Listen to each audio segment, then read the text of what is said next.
In the Father, Son, Holy Spirit, amen. Father God, please bless this message. Let it give all glory to you and honor to my father and mother. Forgive me for my sins, known or unknown. Please continue to bless me in defense of my dad and in honor of him and my mom and you, Holy Father. And please keep the evil one, the hater, the liar, the thief, and the destroyer away from the memory of my mom and dad in my life and this message. Amen. Amen. Father, Son, Holy Spirit, amen. Okay, God bless. Mark Anthony DiBello. Today is July 30th, 2025. This message, and I carry this little Bible with me in my wallet, so I'm just going to put my hand on this and say, everything I say is going to be the truth, the whole truth, and nothing but the truth, so help me God. You can also put me on a lie detector. I also have a preponderance of evidence, whether it's written, documents, videos, my eyewitness testimony, whether I've, viewed it or just overheard it. I also say, because my dad and I were men of peace, and the God I serve is the God of love, life, joy, and peace, that no violence or criminality or sinfulness come to the perpetrator or persecutors or perpetrators in this message. And again, it's a life update regarding the life and death of my dad and my life in, what has turned out to be his persecution and my persecution and also my prosecution, and even him in a story that I'll relate later. So I'm going to try to keep this message very expeditious and efficient. I would like to keep it to just 1 hour, but again, if it goes over, so be it. But I'm just going to, again, I'm sort of giving a deposition. I'm giving something that prayerfully will outlast me in the near eternal image, this recording. I am, just documenting the life of my daddy, because not only was I his firstborn child and adored him, he was my God on earth, in a sense, not above Father God, but my God on earth, and so was my mom. And I promised to love them not until the day they died, but until the day I die. And I told my daddy, in defense of him, that I would, continue to try to live my life for him and to, again, honor him and my mom. But I just remember, and I'm going to kind of try to keep this message chronological, but I might jump from points here or there. But I remember some of his last words to me, my last times I spoke with him. Some of his last sayings to me were, and again, this involves a person named Donna Murphy and her supporters. Again, that, basically nefariously, violently using and abusing, cultishly controlling my dad and, in a sense, me, since we're both, I'm directly and indirectly also a victim of her abuse. But again, I've been told that by the court, corrupt, incompetent court in New York, again, with certain people in certain places, like this Judge Elizabeth Walsh in New York. Then there's the Attorney General, James, and then there's the Governor Hochul, ungodly, all of them, all women at every level. So, New York in many ways, for, anybody who wants to, use and abuse or culturally control a husband or a man, me, is, basically has immunity in that state. So I'm told not to say anything negative. Of course, I'm just trying to use my First Amendment right to speak, freedom of speech and freedom of the press, and a couple other, constitutional amendments I looked at that I think apply, the 6th, the 9th, the 10th, I'm not sure of those numbers, but with regards to freedom of religion and my also protecting myself and defending myself against, false accusations and false imprisonment. But again, my daddy and I were not men of violence. I've never owned a gun. I've never threatened violence to this person and even her, supporters, most of whom were all my father's other children, all his 7 other children who he, like I, have seen betrayed him, quote unquote family and friends, and then most obviously, certainly the government. and they're all culpable. And then there's chiefs of police, and I'll get to those stories. But again, I'm going to try to keep everything chronological. I don't think I'm going to put in any inserts, but I'm working very diligently to post a lot of this information, all these recordings I had, and a lot of this evidence, because I don't really have a, and I'm going to kind of encapsulate all of what's happened in the previous messages that I've given and try to remember all of them and just make this one sort of, all-inclusive message, and then just add, updates as these continue monthly. But again, I'm trying to, all I can really do is report on this, because the government still, even though, I feel blessed that the Trump administration, President Trump administration is now in there, I'm still finding a lot of evil resistance, a lot of that being Democrats, women, minorities, whatever the case. Typically, you want to find a good government employee or, administration member. It's going to be, call myself, I guess, middle-aged, a middle-aged white man, Republican, just the way it works. Not my choice. They're, these people's choices and their political alignment. But again, I'm not going to try to make this about politics. I just want to record and do, like I said, my daddy told me a couple things. He said, quote unquote, there's no, or he used to call me Aurelius, his nickname for me. And I'm going to try not to cry either, because I've been just, either I cry or I have nightmares. And the nightmares are often about my daddy being persecuted and me. And the crying is just the sadness of still missing him and loving him with all my heart, and all the victimization that came to him, and he should still be alive, and even to me still. But he said, there's no love in this house, only her love of money. That was one thing he said. And then the other thing he profoundly said to me was, tell my story and don't let her get away with it. And again, there's the getting away of it, and you can look at my website to see these links, and I'll refer to them going forward in this message. One is called POP, the Prospecticide at Popsicle Foundation. It just describes spousal abuse, or IPV, and how things have balanced out, how it's not just men abusing women, which was always usually the case, but how, because of female empowerment and, different, political, ways in government and different things in life and culture and the finances of women, that, basically abuse can be is 50-50, men and women. But again, it's hard to get people to understand that or believe that, and I've studied abuse for 30 years. I've studied cults for 30 years. But so again, my daddy, again, asked me to help defend him, tell the truth, which I mentioned this in another message, and I don't want to sound hypocritical by putting my hand on the Bible, but when I said I tell the truth 90% of the time, that's not to say I lie. I will tell the truth 100% of the time, but 90% of the time is the case where I have the evidence, where it can be like provable in court. There's 10% that through simply circumstances, common sense, you can tell, you can kind of assess what really happened. But again, I don't, in those 10% of cases that I always try to mention, I don't have like the physical proof, or I can't find it, or evidence. But again, I'm not lying, okay, through this message. And my dad, I never knew him to lie to me. And ever since I had my, quote unquote, born again experience, I never lied to my dad. I never lied about my mom. I don't lie about, things regarding my family, my dad's family, his name, DiBello, proud name, and even respecting his mommy and daddy and my grandparents before me. And even on my mom's side of the family, the Burek family, and then her mother and father, who I didn't really know, he died when I was young, but I truly loved my mom's mom. But anyway, so having said that, all I can really do is record here and tell, the truth on these matters. But again, a lot of it you can find on that link on my website, Pop or Popsicle.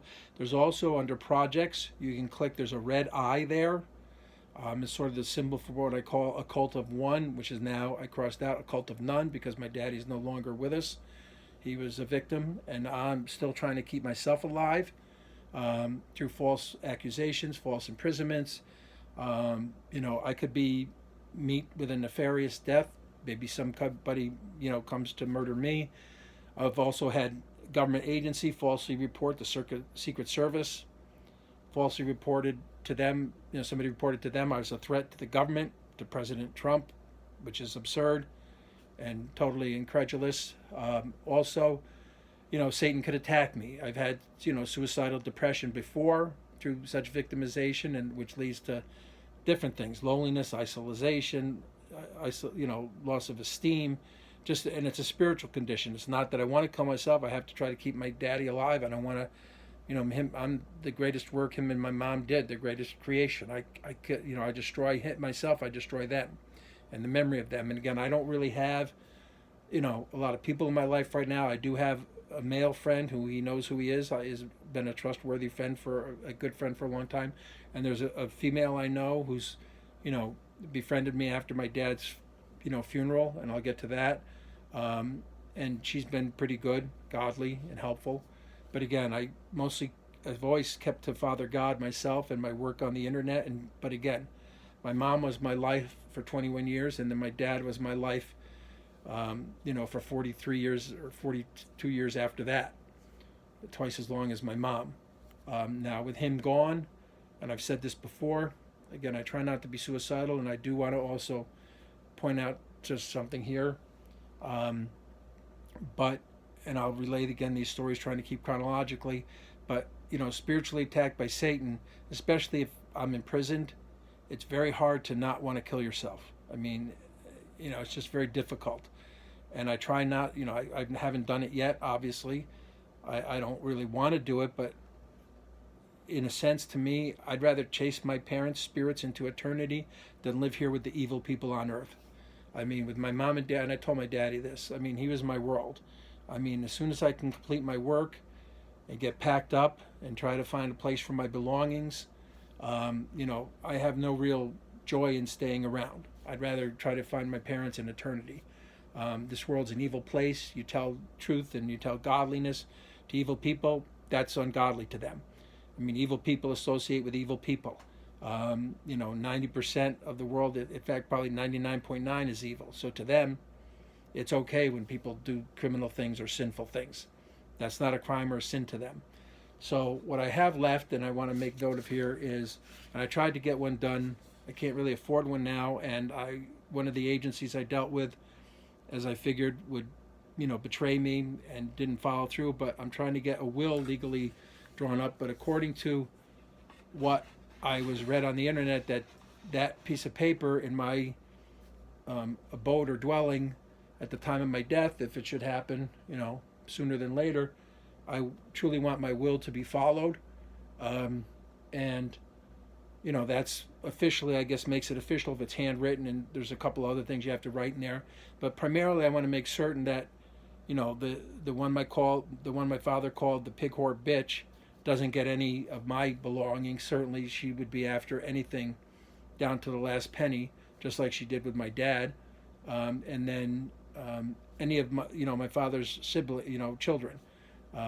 They're all well off. They don't, they've all betrayed me. They betrayed my daddy, and if they betrayed my daddy, they betrayed me in a sense, also. And I, might leave each one of them one gift. That's it.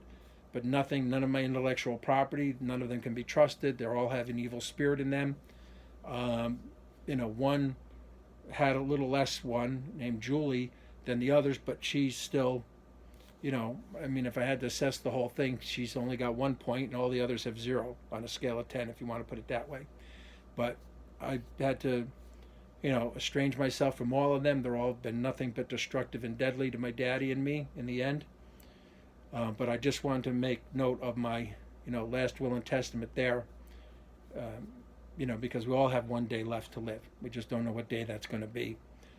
So in telling this story about, and again, I apologize, I'm not going to put in inserts, but there's those 2 locations I put on the webs, on the internet. There's also all my social media, especially Facebook. There's a couple pages. There's a page for my mom and dad on Facebook that has material. But I'm going to try to get all these audio recordings, all this evidence up there, because again, that's what the part of the reason we have a First Amendment, a freedom of the press, to call out injustices and ungodliness or criminality in the government. You tell other citizens, to hold the government accountable and responsible, and other criminals.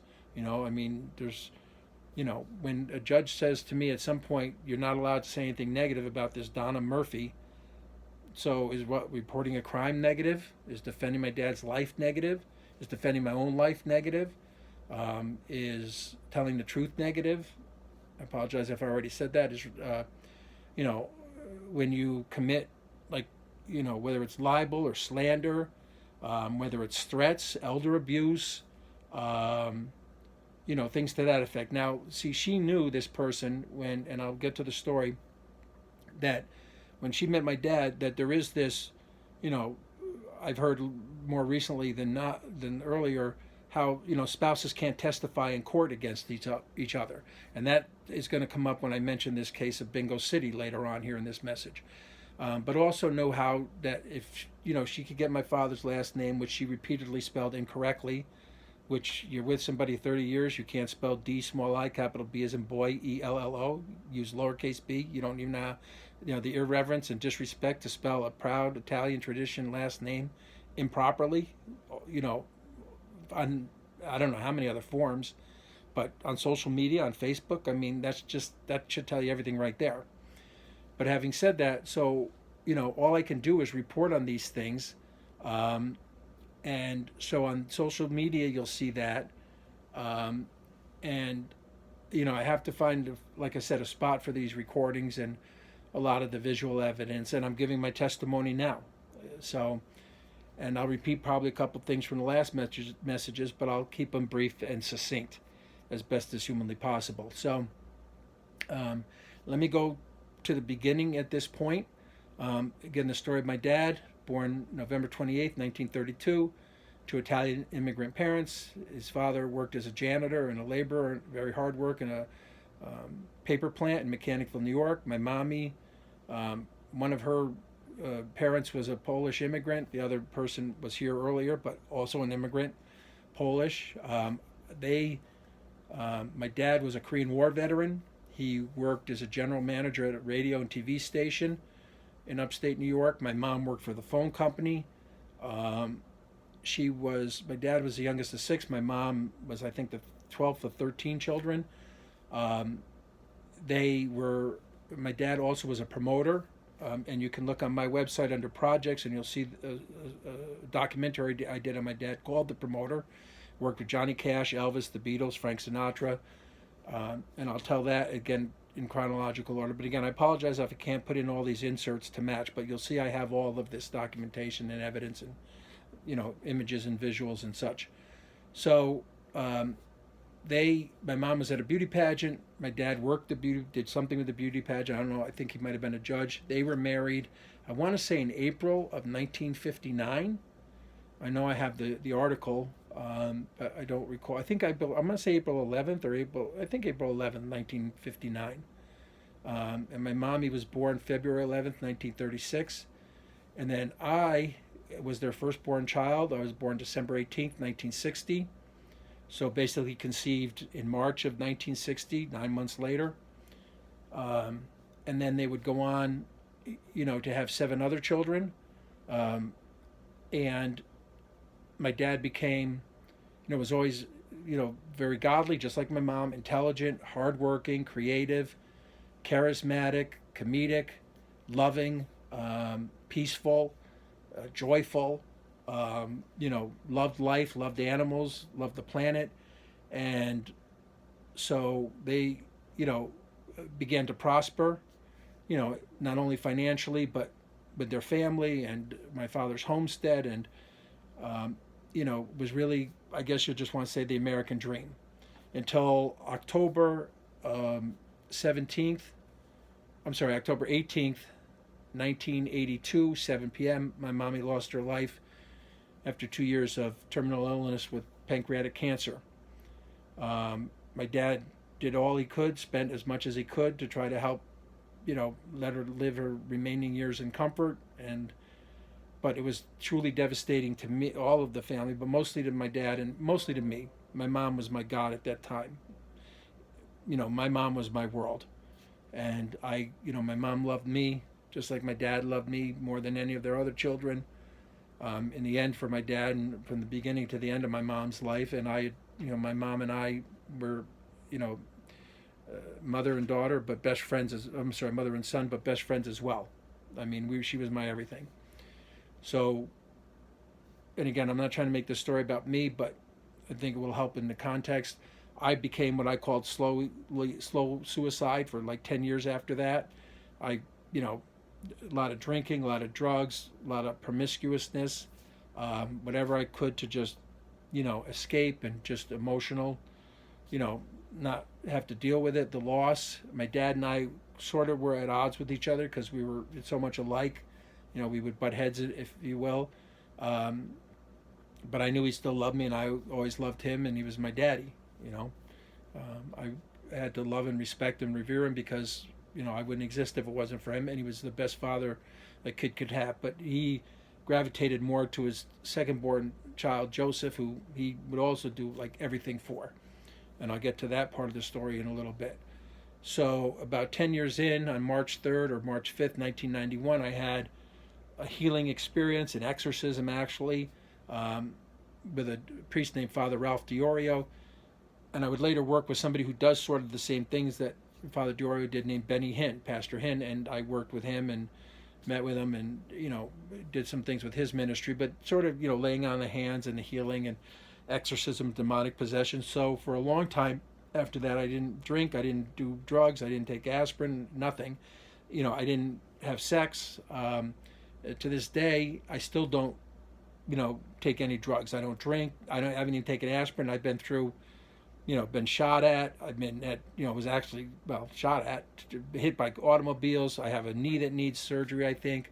Root canals, but, tumors, nothing. No aspirin, nothing. No medical drugs like that at all.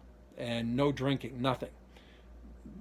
Certainly I've been with, females sexually at that point. Since then, I, regret it. I apologize for it. It's a sin. It's adulterous since I'm not married. But again, I'm not trying to make this. I was briefly married, but that's a different story. You can find that online. So again, I'm trying to just, keep this in chronological order and post everything. So after my mom's death, a couple, 3, 4, I don't know, maybe she died in 82, so maybe around 1985. And I actually had video. And this came up later, and I found it very spiritual. And coincidence is not necessarily a coincidence. It's something very spiritual. It's actually a language of God. What people might, or evil or ungodly people might call coincidence or unintelligent. But a coincidence arose where I had a video, and I took the film. And I remember taking it. I forgot I had, where the video was. But it was of an event. My dad is a publisher of the Green Bay Area News, where he had his publication, became a publisher in his, after being with my mom, at something called the Frog Derby, where this person with this wiry hair, seemed to be stalking my dad. And I filmed it. And this person, and I think it's online. If it's not, it's certainly in my possession. And it later came about because it looks like this person that my dad, and again, these are his stories. It's some I have verified. Others certainly, again, knowing my dad doesn't lie, and he basically confided and confessed everything in his final years to me, and I recorded most all of it, was this same person, this Donna Murphy. So as my dad, I'm going to say alleges because I guess you're supposed to say that for legal reasons, but my dad, again, didn't lie, but tells the story that, and I know this to be true, my dad had an account at Howard Johnson's. He'd go for lunch. He was always impeccably dressed, handsome, probably about 50, 51 at the time. Well, do the math, 1932. If it's 1985, he's, 53? Okay, so he's probably like 53, something like that, in 1985, 1984 maybe, okay? So he's 52. So my dad, and he always got a new car every year, new Cadillac usually. So you could tell he looked successful. So my dad goes to Howard Johnson's, and this woman, this Donna Murphy, asked Geraldine Fiacco, who's a family friend. My father was good friends with her father, Dino, who was a waitress at Howard Johnson's. Who was that man? Now, again, she might have already have known who he was, based on this video I had, because that hair, that head is very distinctive. And I had the film. So maybe she was, I don't know, stalking him? I don't know. That's part of that 10% I can't totally prove because she doesn't turn her face around in the video. But I do know what my dad did tell me, that she said she wanted to know who that was. And Geraldine, I guess, described my father, told the situation about my dad being a widower. and a wealthy widower at that. And this Donna said, I want to meet the wealthy widower. So again, she's married at this time, I guess, has 4 children with this gentleman named Joseph or John, I think Murphy, John. And he owned some company called Overhead Doors in Albany, New York, apparently. And so this person, under false pretenses, according to my dad, goes to meet my dad and says she wants to have a Bible study, purports herself to be a Christian, although my dad and I both realize she's the most evil human being on the planet, basically, or at least certainly in our lives, at his office, a business place. So immediately she started profiting, using it, profiting from my dad. I was going to say abusing, but that comes later. So she has this Bible study, wanting to meet the wealthy widower at my father's office. My dad said she already began at that point lying to him, using him, and doing something in psychological terms called love bombing. So again, he knew later that her love was for money, and I knew that from the beginning, because I do have I'm not unintelligent. I have a gift of being very good at predictions and prophesying, and I'll get to more on that here later. So she goes there, and my father's, main person at his office was his son, I previously mentioned, Joseph. Now, Joseph, again, has basically been an atheist all his life. He loves money. He's second born, so he's got some of that insecurity and that empowerment, wanting to overcome not only the firstborn son, but even in many ways the father and the mother, but the father especially. So having said that, this person, Donna, gets hired as my father's secretary at some point. And my father, so she was already again making money off my dad. And my dad told me that, and he didn't know at the time because, I'll just use the expression, love is blind. And while she's love bombing my dad and, acting, and she, like my dad and I realized, very two-faced, acted one way in public, and to his, other children, tried to act that way to me, but I was, smart. I'm still smart to see through it. And it was pretty predictable that this person, I think 21 years younger than my dad. So if my dad's like 52, she's 31. Okay. Not that I'm against an age difference necessarily, but I also knew, having, eventually when he first met her, I went down to where she was living in Rensselaer. It was like a slum. And she didn't have any class. She had no talent. I could just tell, the way she spoke. I'm like, Dad, it's pretty obvious this woman's going to be after your money. I mean, you already gave her a place to have this Bible study. You gave her a job. I mean, she's just going to keep trying to make money off of you.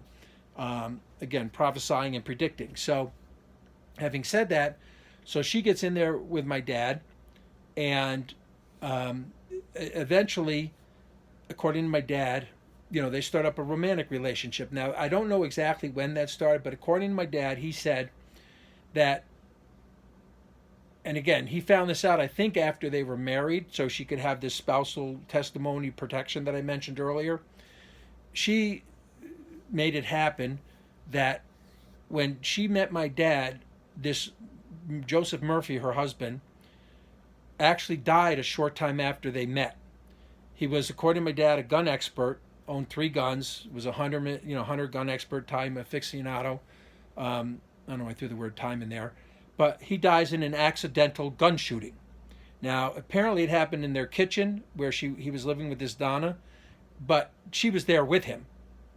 So according to my dad, this Donna had confessed, and not only confessed, but threatened my dad with that later on in life, that, this husband didn't die by accident, that if my father did anything to defend himself against this Donna or not, fork over his money, that he would meet the same fate.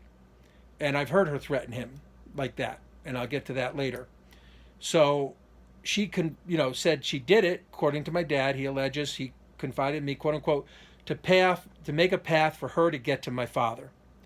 Now, my father would also later report to me, and he had evidence not only of that, this death of this Joseph Murphy, and I tried to find it somewhere on the internet. I can't even find this man's obituary.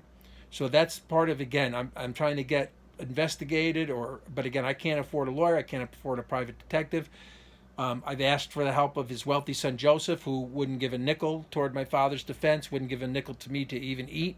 He did on occasion in the past, but I'll get to that. But after my father's death, nothing.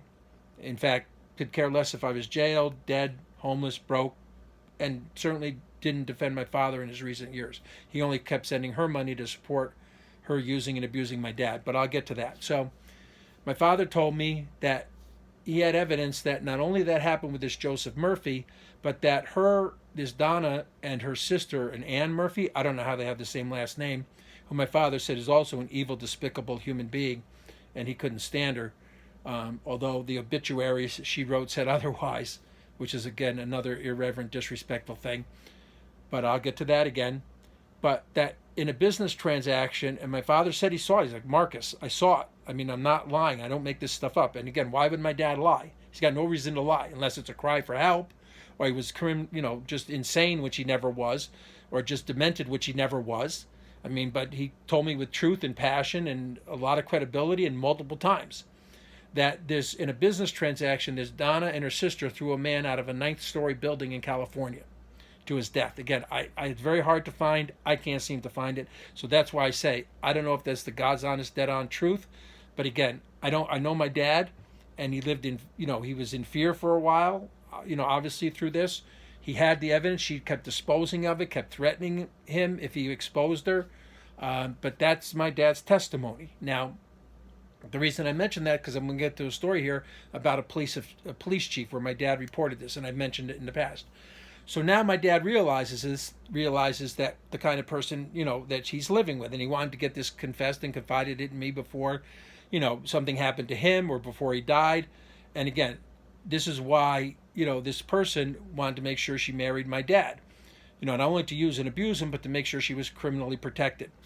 So that's, what my dad would tell me. Now, I knew of this woman's evil in a circumstance I mentioned only about, because eventually they got married after this Joseph Murphy dies. And I was always told or informed or misinformed, obviously, they were divorced, that she was a divorced woman. But no, she was being protected by the story that this man actually, they said, killed himself. But again, that's not true either. He was shot to death, and apparently what wasn't an accident. Now, I knew of her evil and false, ways she falsely accused, and I mentioned this, I'll be brief. About a year or two into their marriage, I went up to my father's house. He always had a lot of vehicles. He was walking up from our kitchen where you walk in the front door. She was standing there to the left because at some point, once she got into the house, and I'll jump back, I was living at the house at the time, so were a few of his children. She made sure we all got evicted. Me first, then the other children. She got her children moved in. I don't know if her children were there at this time. Maybe it was just her and him, but eventually her children moved in, and I mentioned this before. My father didn't, her children really treated him irreverently and disrespectfully. They did drugs in our house. My father would never allow drugs. They talked dirty or nasty, ungodly swearing language. They would, and it really troubled my father, not only for safety reasons, but for the disrespect. They would change the locks to the doors so he couldn't get in. He couldn't get into the rooms, the former rooms of his birth children, into his own home. And of course, their mother defended them, and was eventually, slowly, and I saw it coming. I warned my dad, tried to warn him, don't marry her. I never went to the wedding. Again, I'd never touched a woman. I'd never kissed her on the cheek, never shook her hand, never by accident, because I know she's demonic. And I said, Dad, you're gonna lose it all to her. She is going to destroy you. But of course, he was starting to be groomed, starting to become codependent. She was working him. That's what she knew how to do. And so the story, as I was telling when I went up to my father's property, I said, Dad, she's standing to my left. I said, Dad, and she heard me. I said, Dad, can I borrow something to drive? He said, sure, son, take the keys to the red truck. They're right there on the kitchen table. I take the keys. I go down to a place on our property, his property, called the Apple Tree, and he had a lot of vehicles, and there's 2 red trucks there. One is a backyard barns truck. That was a side business my father had. I worked with him. The keys didn't fit that truck, but it did fit this dilapidated red Standard, because the backyard barn truck was an automatic, with this piping in the back, rusted out, old red pickup truck. I never saw the truck before in my life. I'm like, I don't know. My father's always getting new trucks. I don't know where he got this truck. I take the truck. I go out that night. I call him up. I tell him I'm on my way back the next morning. I come back. East Greenbush police is right there to arrest me. They pull me over. They put guns to my head. Now, this was before dash cams, and what they were doing to me at the time was criminal. But again, they didn't have dash cams in those days. One cop was named Haskins. He was nicknamed Haraskins. I mentioned this before. Later, he was dismissed from the force because he was harassing people. The other cop was this guy I played football with, and he was good friends with my father's second son, Joseph, named Mayano. They got guns to my head. They're mocking me. They took money out of my pocket. It blew all over the Stewart's parking lot. It was a Stewart's in East Greenbush on, I think, 9 and 20 is the road it's called. And they're arresting me. And I'm like, so I get in the car while they're laughing and doing their thing and threatening me to kill me, and we've been waiting for this day, and we're going to blow your brains out. I said, why am I being arrested? And this Haskins or Mayano, I don't remember which one. I think I know it was the cop in the passenger side, turned to me and said, I think Mayano was driving, said, Donna DiBello called to report that Mark DiBello stole a truck from his father's property. That's completely untrue. So they take me to the police station, East Greenbush, and I remember the chief of police. I don't remember his name. I want to say Rocco Fragamini, but that might be the chief that was in DeFriesville, I think. I don't remember the name of the chief in East Greenbush. But he knew our family, and he said, Mark, you're not a criminal type. I said, no, sir, I'm not. And they said, what happened? And they said, well, you can call your father now, and we'll get you out of this, basically. And I said, well, I didn't want to call my dad because, number one is, he would be despondent. I mean, to realize that the person he's been defending and he married and that he's trusted his life to, his finances to, his property to, is really a criminal liar, it would break his heart. And I would never want to break my daddy's heart. The second, more pragmatic, I guess, reason is one of the most popular sections in my father's paper, the Greenbush Area News, was the police blotter. And I was told that my name would appear in the police blotter. And I didn't want to discredit my father's name. That's why I even said before with something like, this other person, this Donna, can't even spell my father's name correctly, his last name. I'm there saying, I don't want to be, I don't want to get out of this predicament by calling my father in, because I know he would tell the truth. I know he, would tell what happened, but he'd be heartbroken again. And I don't want to discredit my family's name. So they put me in jail there. And while they had to do the paperwork processing, whatever, I'm transferred. I want to say Rensselaer County Jail, maybe some other county, but 6 days I had to spend in jail. 6 days because of what this liar did and said. Now, I don't know how I was released. I don't even know the details. All I know is I got out, but I also know I didn't steal the truck. So I went up to her and I said, do you want to apologize for what you did? And I'll tell this again chronologically because I did this twice. But she said, and I'm paraphrasing a little bit here, but I can get it right down to the exact words, but she basically said, and I won't say the F word, but she did. She said, effing no. I would effing do it again. You and your father need to know I'm in control. If I don't nip this in the bud, you and him will think you own this, but I own everything. I'm the leader. I'm the boss. I own everything. If I don't do this, you guys will walk all over me. And I would do it again. And F you. And that's what she said. I was flabbergasted. So I go back to work. I was working for my dad. And I remember he came up to me. He's like, son, where you been? You've been out of work for like 6 days. I said, Dad, you don't want to know. I'm not going to tell you. But I'll tell you this. You really better watch out for this person you're with. I am telling you, evil. Of course, he had to defend her a little bit, but he also knew I wasn't going to lie to him. So he basically kind of said to me, he's like, oh, okay, Willis, whatever. So that's just one story. Now, there were multiple things like that happened throughout his time with her. So for me, there were 3 arrests involved. So I'm jumping ahead here to a time when my father wanted to write and there was arrest involved with my dad, and I'll talk about that, Bingo City. I'm not sure of the juxtaposition of this. I might actually say Bingo City came first.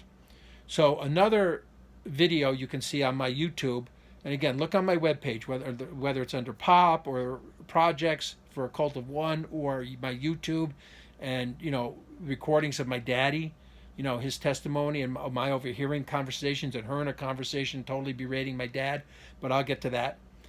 And so the Bingo City, my father invited me to be a part of it. And I said, well, Dad, I said, I can't. I said, I want to, but you know what? I love you. I do anything for you, but she's involved. And everything she's involved in, she gets all the money. People are hurt. She lies. She cheats. She steals. My father realized this later, and he was I remember him screaming at me out front of Bingo City, the establishment he started in East Greenbush, and I was with my Aunt Helen, my mom's sister at the time, who became, and then now that's been sort of discontinued. She was at the time sort of like a second mother to me. She was the one who actually took me to see this Father Diorio when I was really at my low. So I give her credit for that. In a ways, like I said, I thank her for giving up drugs and alcohol and aspirin and such, and in many ways probably saved my life. But that's become estranged, and I'll explain that maybe later. So my father's yelling at, berating me in front of public. I don't want to say what he said, but I also knew the pressure he was under, and of course she's again involved. And of course Joey would be his second in command. And I said, this is going to be, destructive and deadly in a sense, and certainly financially a problem. So what happens basically, and you can see Bingo City, is this person, there's three people that are really at the head of Bingo City. My father, Joseph, his second born child, his second son, and this person who's like, my father's quote unquote second wife, for name and finances, and his his secretary, his personal assistant, his, I'll say, confidant at the time. And sure enough, as I predicted, there's criminal activity at Bingo City. Now, it's either, according to my dad, she filled out paperwork erroneously because she's just ignorant or untalented or mostly deceptive. And there's also, her profiting from it.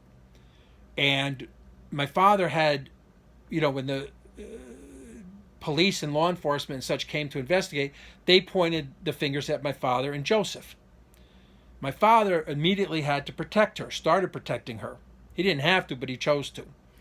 And he had to, in a sense, because she could have turned on him, which he's done, and point the finger at other people for her criminality and her, sinfulness. So, again, my dad confided this in me.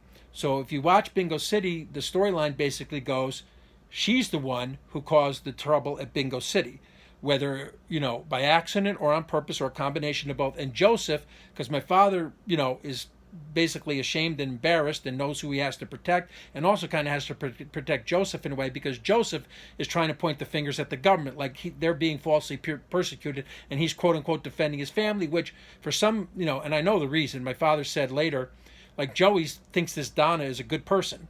Because, again, Joey's an evil, atheistic person, and his God is money, and he likes power and control. So, of course, he can relate to this Donna, and this Donna is two-faced and also playing Joseph, because she knows, and I hope Joseph knows this, that if he died tomorrow and he doesn't have a will, she gets, like, I don't know, whatever percent. I was going to say 90. I don't know what percent. She's legally, I guess, considered his mother, and she treated her, he, and even all my father's children. And I cannot, I don't want to say I understand this because it's totally, my mom would be rolling in her grave. The youngest child, Susan, was 11 when my mom died. Joseph was about 20. And they've known her longer and adopted her more as their mother, their non-blood birth mother, than my own mother, Dorothy. My mother, Dorothy, would, of course, the gates to Satan were open when my mom died, but nobody would let this happen. My mom would never let this happen to my father, even if they had times where they weren't getting along, which they were happily married for like 25 years. And my mom would never let any kind of damage come to me, or any of her children. But having said that, Joey is trying to point the finger at the government, which is the government's doing their job. The Republicans at the time, I knew what was happening. My father knew what was happening. I'm like, does anyone know what, who's probably behind this? And sure enough, according to my dad, she was. But again, I put that in Bingo City. Now, my dad has to take his only felony he's ever had, okay, in protecting her, and in a way protecting Joseph, who's kind of ignorant, and but that's no excuse under the law, as they say, because Joey doesn't think that she would do it and doesn't know that she did it, but she did. Now, having said that, moving forward, I'm going to get to this, arrest that another one I had to suffer with my dad because of her. So I'm going out to L.A. After that false, that arrest and this harassment still following me around. I went out to L.A. to try to find some fame and fortune, if you will, on game shows or unscripted TV or whatever I could do in Hollywood or LA, or just to get out in New York. Now, I go out to LA and, it's rough, of course. I'm homeless many times for ministerial reasons, not for at the time it would have been also maybe for drug use and alcohol, because I stopped in 1991. So this would be, I think, I think it was after that this happened. Yeah, I think it was after that. So I was clean and sober. I don't know the exact date that my dad published his book, but I was living, I had to live in some really, hard places. For instance, I would live in a public bathroom in Orange County outside of a library, and I would lock myself, they would lock the doors at 5 o'clock at night. I would prop myself on the toilet, so they didn't see my feet. They'd lock the door. I'd sleep there on the tile floor. At least I had a roof over my head. And when they open, I'd do the same thing again. When at like 7 or 8 in the morning, they would reopen the library to the public, the door, to the bathroom, outside the library to the public. And then I would just walk out and spend my day, out in Orange County.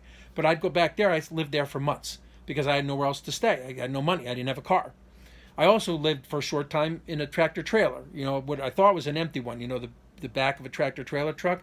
But at one point, they locked the doors and shut me in. And I didn't think the trucks were in use. It didn't go anywhere, but for like 3 or 4 days, I'm locked there in the darkness. But thankfully, they opened the door, and I got my stuff out, and I said, well, I can't stay here. But I've had to live, a lot of places like that, including the airport. And you stay at the airport, it's legal, but they certainly don't like it. And police would come up, kick me, get out, you can't stay here. 9 out of 10 cops did that. 1 out of 10, like, we understand, but you got to move on. You can't stay here. They at least be nice or somewhat godly or even quote-unquote professional about it. So I told that to my dad, and he knew. But of course, and you'll see this in the trajectory, that the abuse and the misuse of his finances also affected me, because my dad would have given me anything, basically. He was very generous to me, not only me, all his children. But each year he was with him, less money got given to me. Less money, including, I mentioned this before, birthday cards, financial need for anything, whether I was homeless or hungry or wanted to even work with my dad. And the same thing when I went back to visit him. First, I could stay in my room. Then I couldn't stay there. I could only stay downstairs. Then I couldn't stay there. I could only stay like on the floor. Then I couldn't stay on the floor of an empty house. Even I had to sleep in the garage. Then I couldn't sleep in the garage. I could only sleep outside on the property. Then I couldn't even stay at the property. But each year that got, my being welcomed in my father's own home got less and less, and his financial help to me became less and less. But at this time, he was writing his autobiography, which I encouraged. And there's 2 things about it that I noticed, that anybody can notice when you read it. And number 1 is it gives a glowing review of her. She's like the best thing that ever happened to him, and her daughters, which is not, in the end, certainly not the truth. And my dad didn't think that. But she helped my father edit it in a sense. But it always made her look good. It also didn't include me. There's only 2 real mentions of me. And I was, at that point, I'm pretty sure, on 2 game shows, the longest running and 2 of the most popular, Price is Right in America, Price is Right and The Wheel of Fortune, and the only person in human history to win cars on both. And I started accomplishing pretty good things in my life, not to mention my past as a high school athlete and playing in college and other things. But to only get 2 mentions, and one was basically a little caption at the bottom of a photograph that said, if it was up to my son, he'd have me on every game show, because I had gone, and I might mention this story, to get my father on Who Wants to Be a Millionaire, which I did. The other thing was a poem that I wrote to my dad, how much I loved him, that I was born just like him, that I'm his firstborn son. That was it. No other mention of me in the book at all. Joey, good son, all these other children, even her children, got glowing reviews from my father, which, again, my father, for the most part, couldn't stand her kids. He didn't, they were supposed to be Christians. They married Jewish men. They taught they didn't like my father at all. They weren't nice to him. They weren't even kind to him. They mistreated him. I'll get to that story maybe about the drug use, my father being supplied drugs from one of her children and such. But anyway, having said that, my father, when he was done writing the book, he wanted to get a review.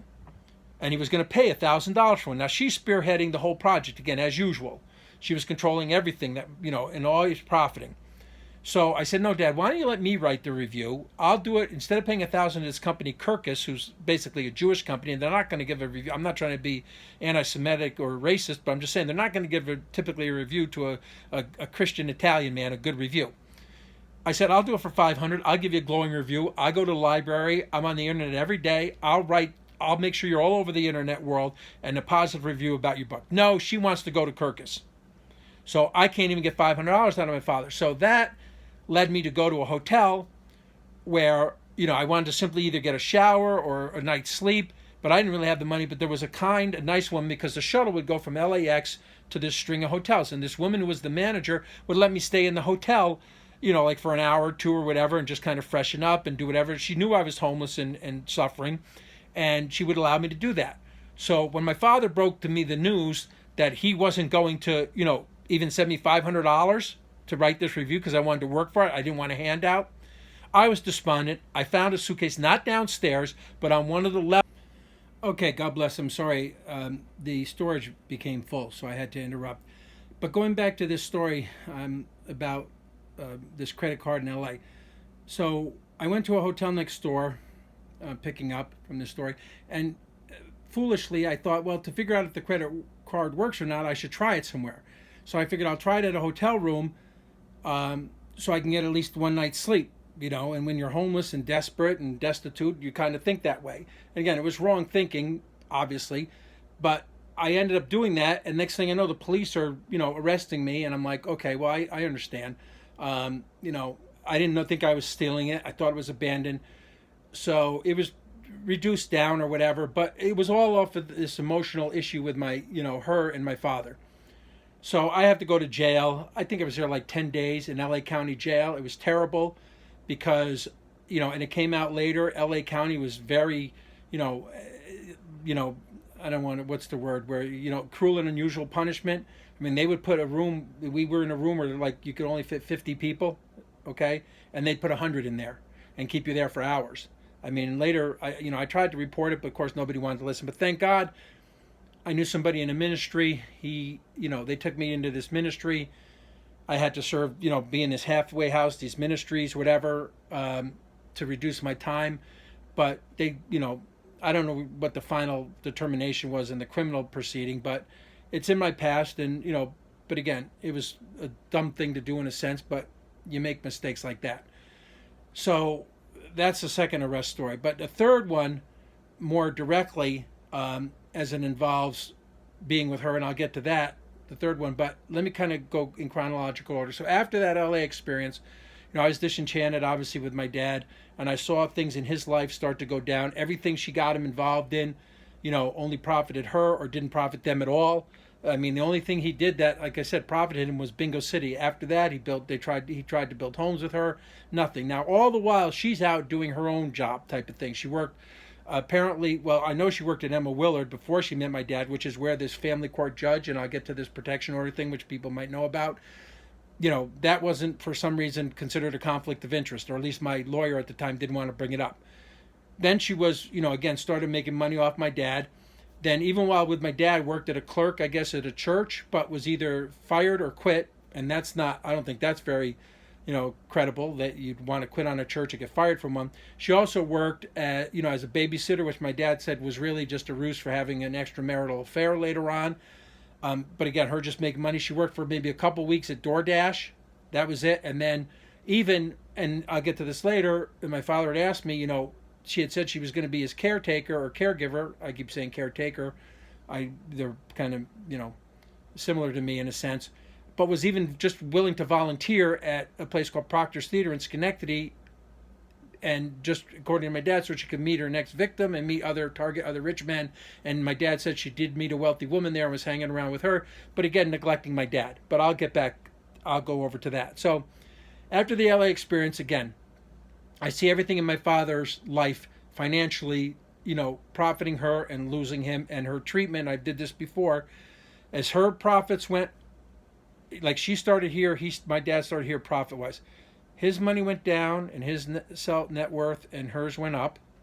Okay, and same with mine. Also, same with me. When he had this much money, she gave him this kind of good treatment. But as his money went down, so did her treatment of him.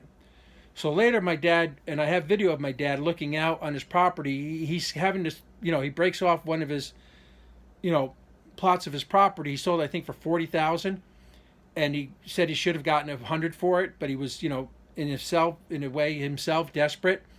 And he used to always trust her with the money, and later would tell me that was the biggest mistake he made, not only marrying her, but trusting her with the money. Because even with a situation like Bingo City, the profits from the sale, and I told my dad, and he knew the scripture. I said, Dad, a house divided against itself cannot stand.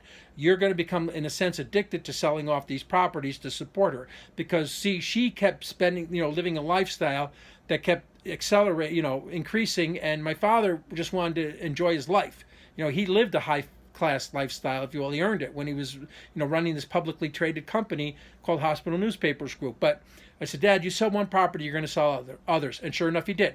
He sold one, gave her the money, trusted her with it, sold another, sold a third. He even, I guess, tried to sell a fourth, and that record, the town, I guess, wouldn't allow it. That's online, because no real positive documentation of my father's life with her is online. The only positive comes where I post for my daddy, both before he was, deceased and afterward. So having said that, he's breaking up his property. Not only did he break up the property, he ended up breaking up the rooms where we were all kids growing up to make them apartments for people to rent, because she needed to have money and he needed to support her. And she, again, according to my father, what apparently had been happening for a long time, because my father later said he saw her bank statements, and I saw some too, where she had socked away, my father used the term, over $1 million of his money. Because if the property was sold for like $40,000, okay, he'd trust her with the money. Time would pass. She would have either spent the money, or she took a portion of all the money that came in and put it in a secreted bank account so she could have it for the day my father died. So she would always be taken care of. That doesn't also include his life insurance, because my father also told me he was going to make sure she got the brunt of his life insurance. That at the time when he told me about his life insurance, he said, well, each of you kids will get $10,000. There's 8 kids. And she'll get, I think he said, $100,000. And I said, well, Pop, okay, well, I get the feeling that's not going to happen. She's not going to let any money leave her hands. She's going to have you sell those policies one day before you die. And I'll get to that, but it looks like that might be, well, what happened.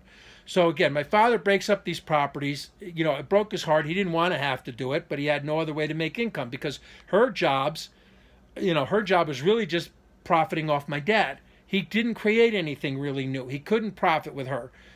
It was just, you couldn't really, it was a lose-lose situation. It was a no-win no matter what happened. He would, he'd be bumping his head against the wall. She'd keep profiting, putting away the money, not giving it to him even, because there would be times later where he's like, he'd want a certain brand, and I mentioned this before, he'd want a certain brand of root beer. She wouldn't even buy that for him, like a brand called Stewart's. Not the little restaurant chain up there in New York, but a brand called Stewart's. And she would only buy him the generic, because she wanted to make sure she was spending the least amount of money on my father as time went by. So having said that, he's in the process of, now he's telling me he's going to have to sell the house. She wants the household. She was out doing her thing.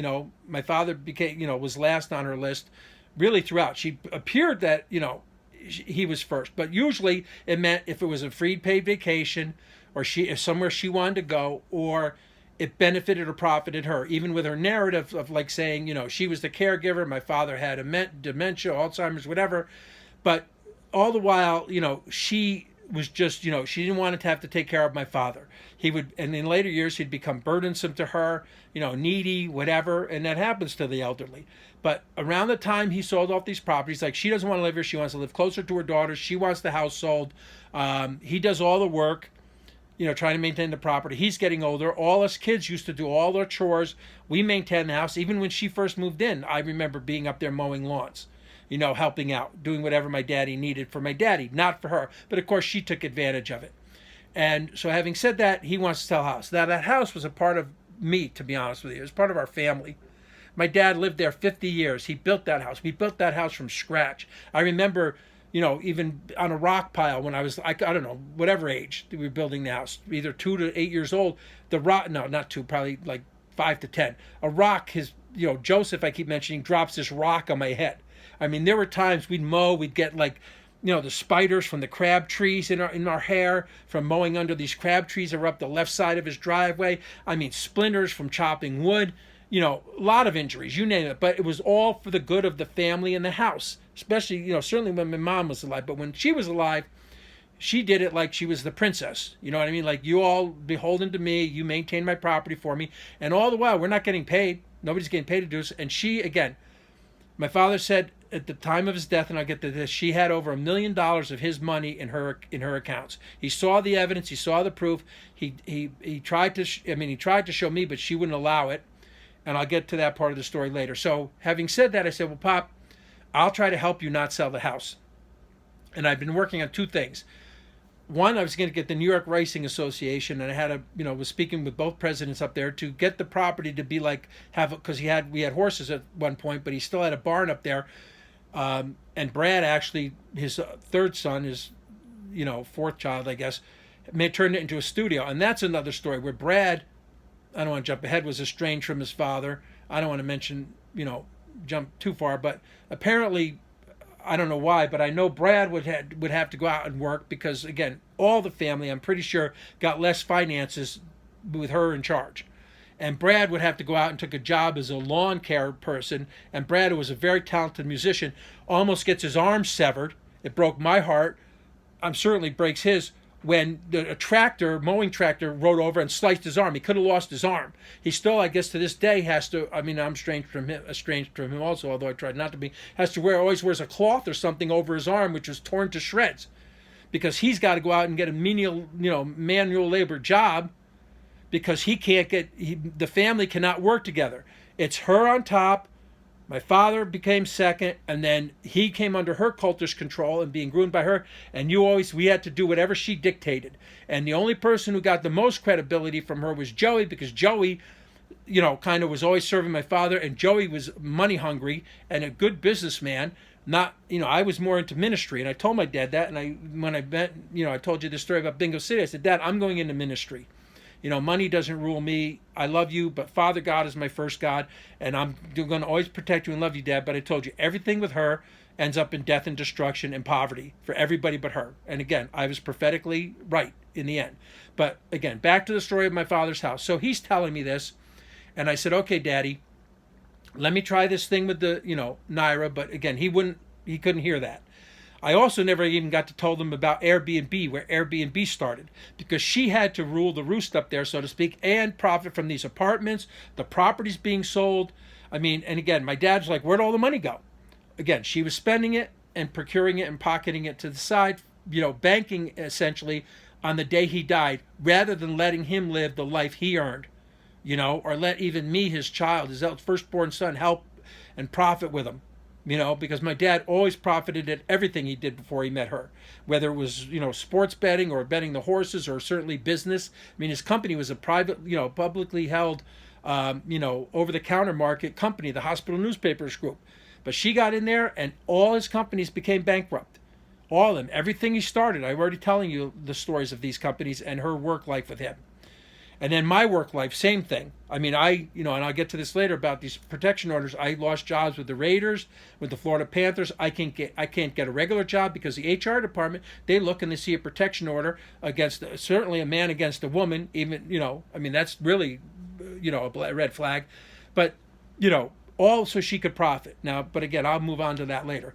So I go to tell my father, I said, well, Dad, let me come and help with the house. At least get a garage sale, because I got some stuff up there. I don't want to lose it, because I know she'll just keep it all. I'm already being disallowed to being on the property. So he says, sure, come up. You can have the sale on Saturday. You can have it on Sunday. You can have Saturday. So he kept waffling back and forth. Yes, you can have the sale. No, you can't have it. Yes, you can have it. You can have it on Saturday. No, you can't have it Saturday. Yes, you can have it on Sunday. Totally changing it back and forth. And because it was also around the time of their fraudulent, if you will, I don't know the right word for it, but just false, phony wedding, second wedding. Making her, marrying her after my mom. Again, biggest mistake he ever made, and he even said it. So I go up there, long story short, and he had said this, Mark, he said, she's greedy with money. And remember I was telling you about the videos where I said I have 2 videos of my dad overlooking the property. I could see in his eyes that he knew he was losing it, the property. I mean, he's like, what can I do? I got to pay for everything. He even told me this, Mark, she's never picked up a check. I pay for every payment, every dinner. She wouldn't even dare to reach for a check. I have to give her money to give me birthday presents. And I told you before, with like him giving me birthday cards, my daddy, till the day he died, never forgot my birthday. He would eventually, not only his secretarial duties that she was supposed to have, but, just sort of like, she's my, second wife, whatever, assistant. She goes to the post office all the time. I'll just give her the card, Mark, here's, my dad never failed to put in like a crisp 10, 20, 50, $100 bill. Send me a birthday card, Aurelius, I love you. I've photocopied, digitized a lot of them. Never missed a birthday. But as she started to take more control and he trusted her more, the cards would come with no money in them. And I'd say, Dad, thanks for the card. He's like, oh, spend it wisely. But I didn't get any money. She would apparently, again, this is part of that 10%. I wasn't there to witness, but I did know I didn't get cards with money. And he told me, and he always sent cards with money, gave them to her. Somehow that money got extricated from that card. I know how she is. Then ultimately, in my last few birthdays, I never even got the cards. So she probably didn't want to even just bother doing that. And her hatred and disdain for me, and knowing that eventually I was going to be the one who wanted to save and protect my father, and warned him this was going to happen. So anyway, so having said that, the same thing happened with, his finances with her. And I lost my train of thought for a second. I was talking about the birthday cards, the house. Oh, so I knew how she was with money because at one point at the garage sale, and I mentioned this previously, I just said, Dad, I'll split everything with you 50-50. What I sell, it's mine. What I sell, it's yours. And he said, okay, fine. So the first thing I saw was I think a picture for $10. My dad had it for a long time. I want to say it was because I sold one and a cousin kept one. And it was a picture of Desi Arnaz and Lucy, who kind of looked like my father and dad, a famous old show business couple. I held out. The guy gave me 2 5s.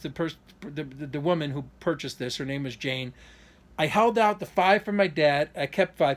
This Donna came storming out of the kitchen, slammed the door open, but rudely, not even. I mean, that's the minimal part of it, being rude. My father's here, I'm here. She comes right in between, grabs the hand, rips the money before I can even give it to my father. That's my money. All this money is my money. His money is my money. I'm like, it's his picture. I sold it. You had nothing to do with it. Give me that. Ripped it. I looked at my father. He was flabbergasted even. And later he'd go on and he even says it in Bingo City. Mark, some people are sick about money. They're sick. They're greedy. They're sick. They will kill for money. So long story short, I sell maybe, I don't know, I leave my dad, I sold maybe $100 worth of belongings. I couldn't stand it because my father came out. He threw $400 at me for my affair and said, Donna and I want our life back. Get out, basically. It broke my heart. I immediately wanted to kill myself. This spirit of evil, sinfulness, him having to cultishly do what she dictated to him, groomed, in fear for his own life, self-preservation, all that. Losing this house, I knew the house was going to be gone right after that. I left the 50 in an envelope. I was so despondent. I was crying. I walked down to the barn. The rain started and thunderstorm like I have never heard in my life, that I know my daddy has never seen. And there were storms up in that property because of the way it was juxtaposed and a low level between two peaks, 2 valleys. Oh no, we were on a hill. So he's a hill. There's a hill here. I don't know exactly how it was. A hill, valley, hill, something like that. So I never heard a thunderstorm like that. And all I do is I go to the barn and I see a noose there. And all I could think to do was hang myself. I didn't want to. And for 5 hours, I cried like I'd never cried before. I cried so much the dirt floor of the barn became muddy.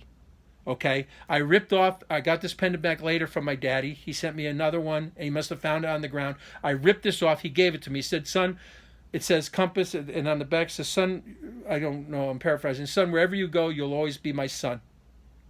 Prized treasure of mine, next to my mommy's horseshoe ring, which is also on my chain here.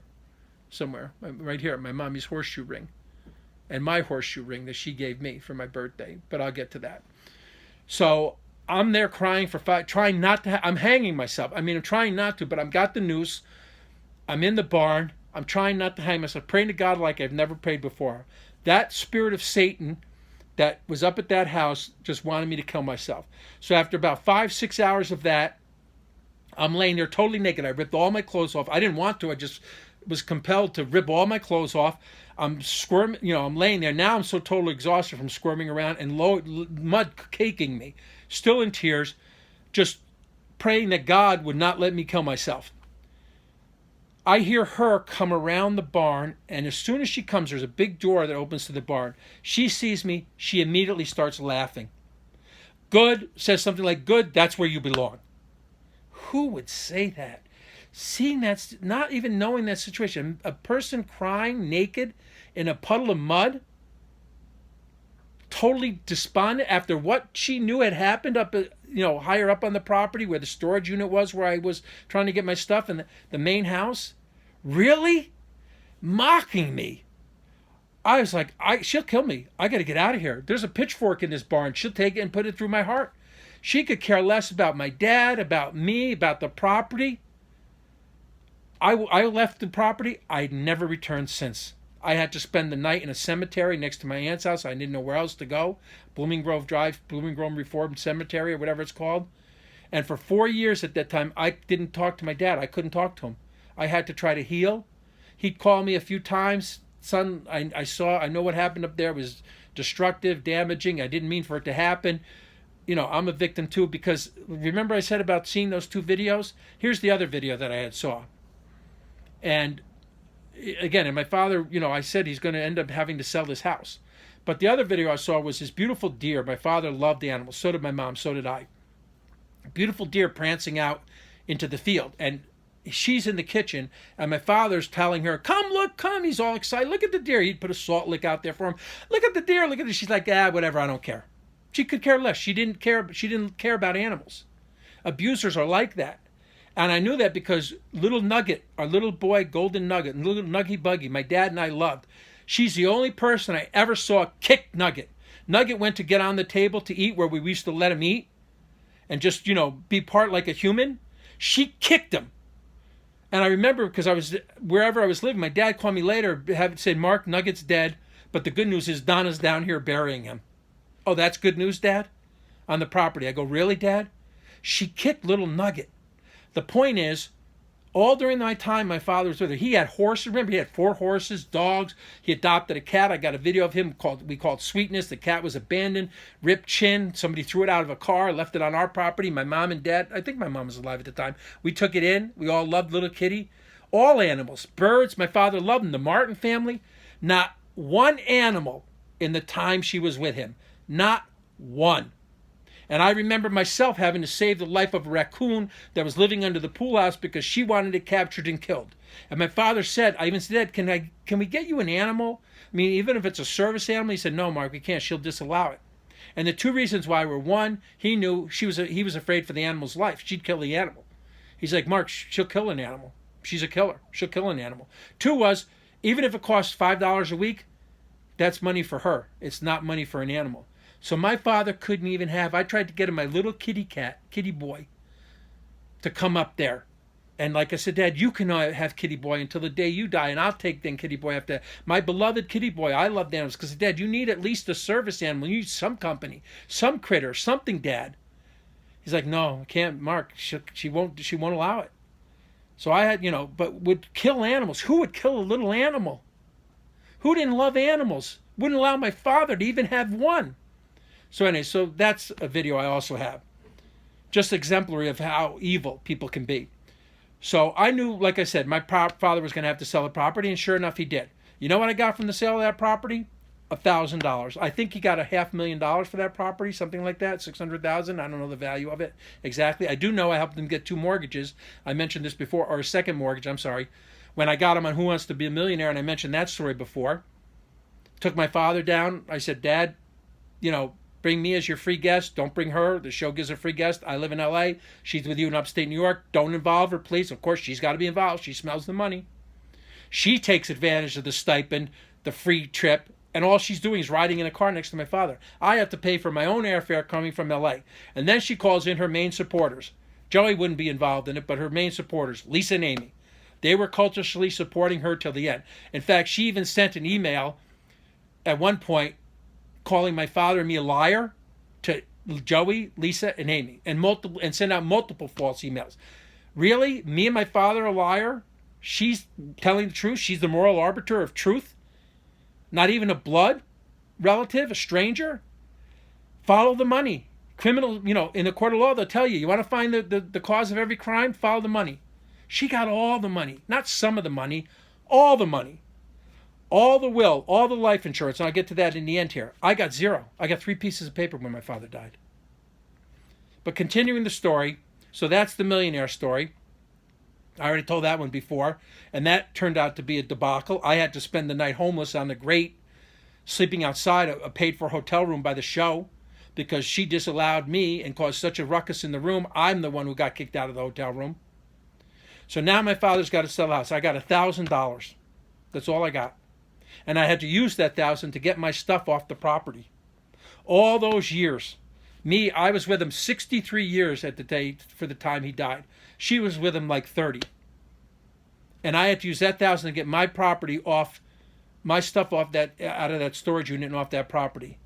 Including amongst 30, or however many, 10 years of the Greenbush Area News, which I think I told this story before. My father had bound in volumes. He was so proud of that paper. I said, Dad, at some point we should donate this to the East Greenbush Public Library and donate this, and, in your name, Tony DiBello, and, DiBello Publishing Company, I'm sorry, and I'll do it for you, when we have, whenever the day comes. Well, the day had come when I had to get stuff off the property. I take it down to the library. I remember with my, again, also estranged now cousin Seth Brooks, I brought the binders, and the librarian is saying, oh, these are Donna DiBello's binders. Donna called and said she's giving this donation. I said, Donna's got nothing to do with this. My father and I stored these. She wanted to throw them out. She did nothing to help with these books. Nothing. She's taking credit for this, and you're giving her credit, this female librarian? I knew, woke East Greenbush, of course. I left there. I said, Seth, I got to get out of here. I don't ever know what happened to those books. We saved those books for decades, me and my dad.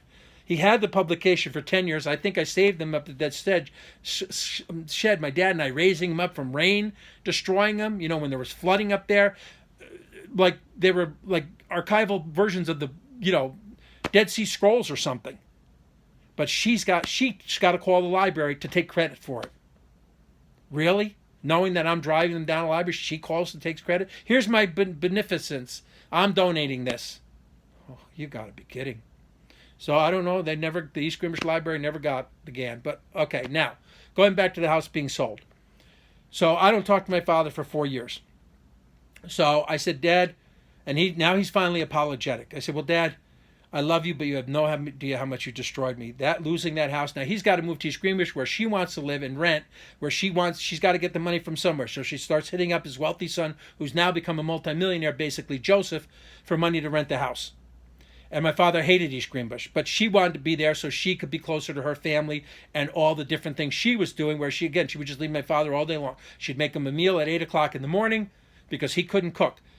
The meal my father most had in the 30 years he was with her, 35 years, whatever, the meal he most had, the two meals he most had, microwave hot dogs, which I saw him have for dinner for a month straight up at that house.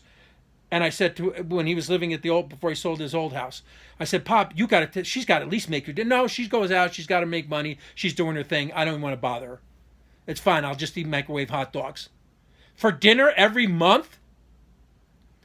When I put my foot down, in a sense, not in a threatening way, finally she started at least coming back home because she had to make herself food. So she figured, I'll make my father, she'll make my father a plate of food. She wouldn't have done it if it was just my dad. He had to actually hire cooks. That was basically after my mom died. But the other meal he had, breakfast, lunch, and dinner, cereal. Breakfast, lunch, and dinner. He had cereal. She made him, and this was only really when they got to Schenectady because she wanted to justify why she wouldn't let him get divorced, being her caregiver. And again, I'll get to this when I get to the protection order. She would later take out. She had to justify why he needed her. So she'd make him a meal in the morning, put it in the refrigerator for him to eat for lunch, okay, or dinner if she didn't return, a microwavable meal, and she'd go out all day. That was her routine, and then come back at night, whenever time she felt like coming back. And so having said that, what was I saying? Okay, so my father, sorry to get out of order. So he loses the house.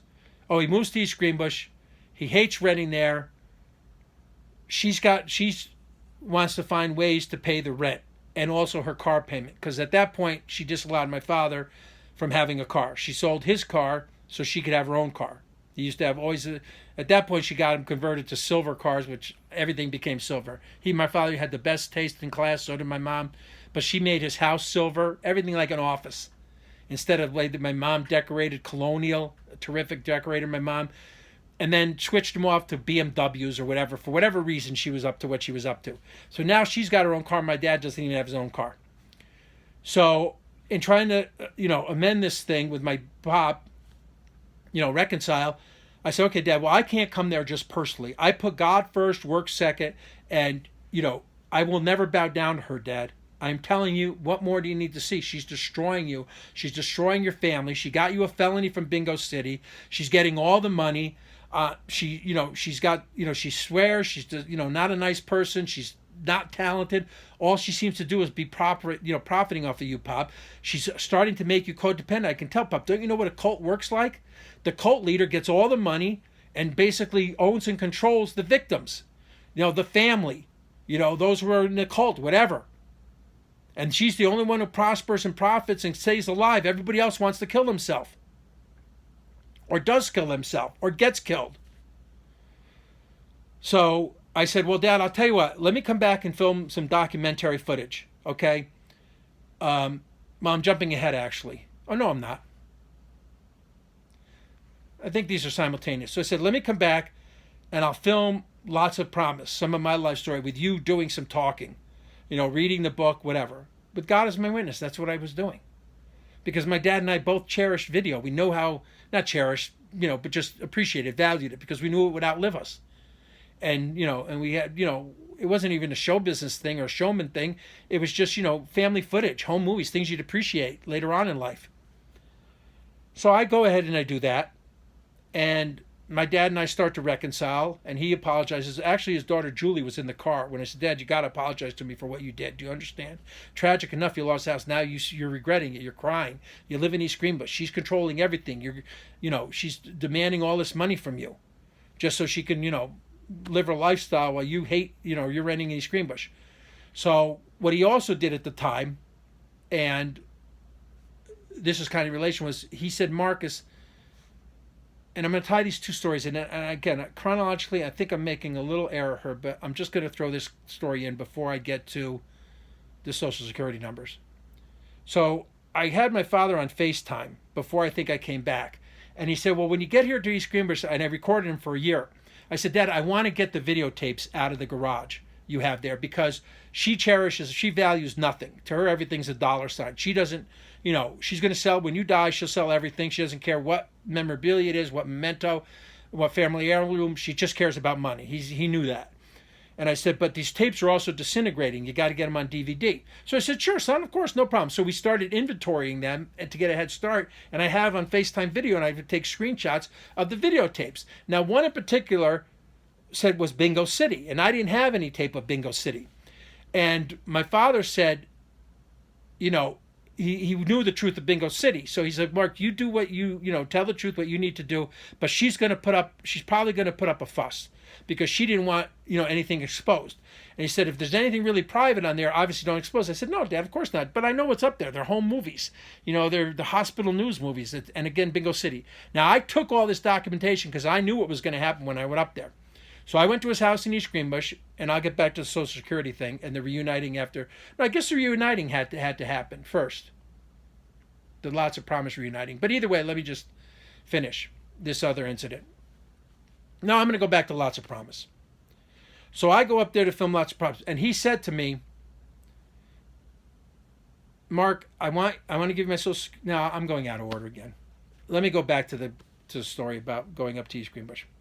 So I go up to the garage to my father, and he's got the videotapes in these containers, 3 of them in the garage. She comes storming in at 1 o'clock, the time I was supposed to meet him. My father even said, he goes, Mark, the devil's got a clock. It's amazing. How does she know to show up here? She starts screaming immediately. Nobody goes in my office. Get the F off this property. You're not get out of here. My father is like, we and I are both trying to defuse the situation. I'm like, Dad, did you tell her I was coming here? How does she know to show up? I know she forces you to tell her, because she did. She would coerce him and force him, threaten him to tell her stuff that was, she thought would be detrimental to her. So my dad and I take the videotapes. We finally try to get out of there. I call us an Uber. We go to Cracker Barrel. She gets on the phone with him. Outside of Cracker Barrel, my father starts screaming. She's in his ear, again, manipulatively, coercively threatening and controlling him. And my father says, Mark, you're stealing my belongings. I go, what are you talking about, Dad? Because not only did he give me the 3 crates of videotapes, he gave me a videotape recorder to duplicate them. Because I had rented a room at Boston Spa for 2 months to not only do these tapes, but to take my daddy to the racetrack where he likes to go. She's in his ear. He's causing such a scene outside Cracker Barrel, the manager came out and threatened to call the police. I said, Dad, I didn't come this far. I didn't document these tapes for a year on doing this to not copy them. They're going to disintegrate, Dad. She's going to throw them away. You're going to value having these copied. You're going to want these on DVD. Now, DVD. Long story short again, he calls me up and says, Mark, I'm going to have you arrested. Do you know what it's like to hear my own father tell me he's going to have me arrested? He goes, if you don't return my belongings in 48 hours.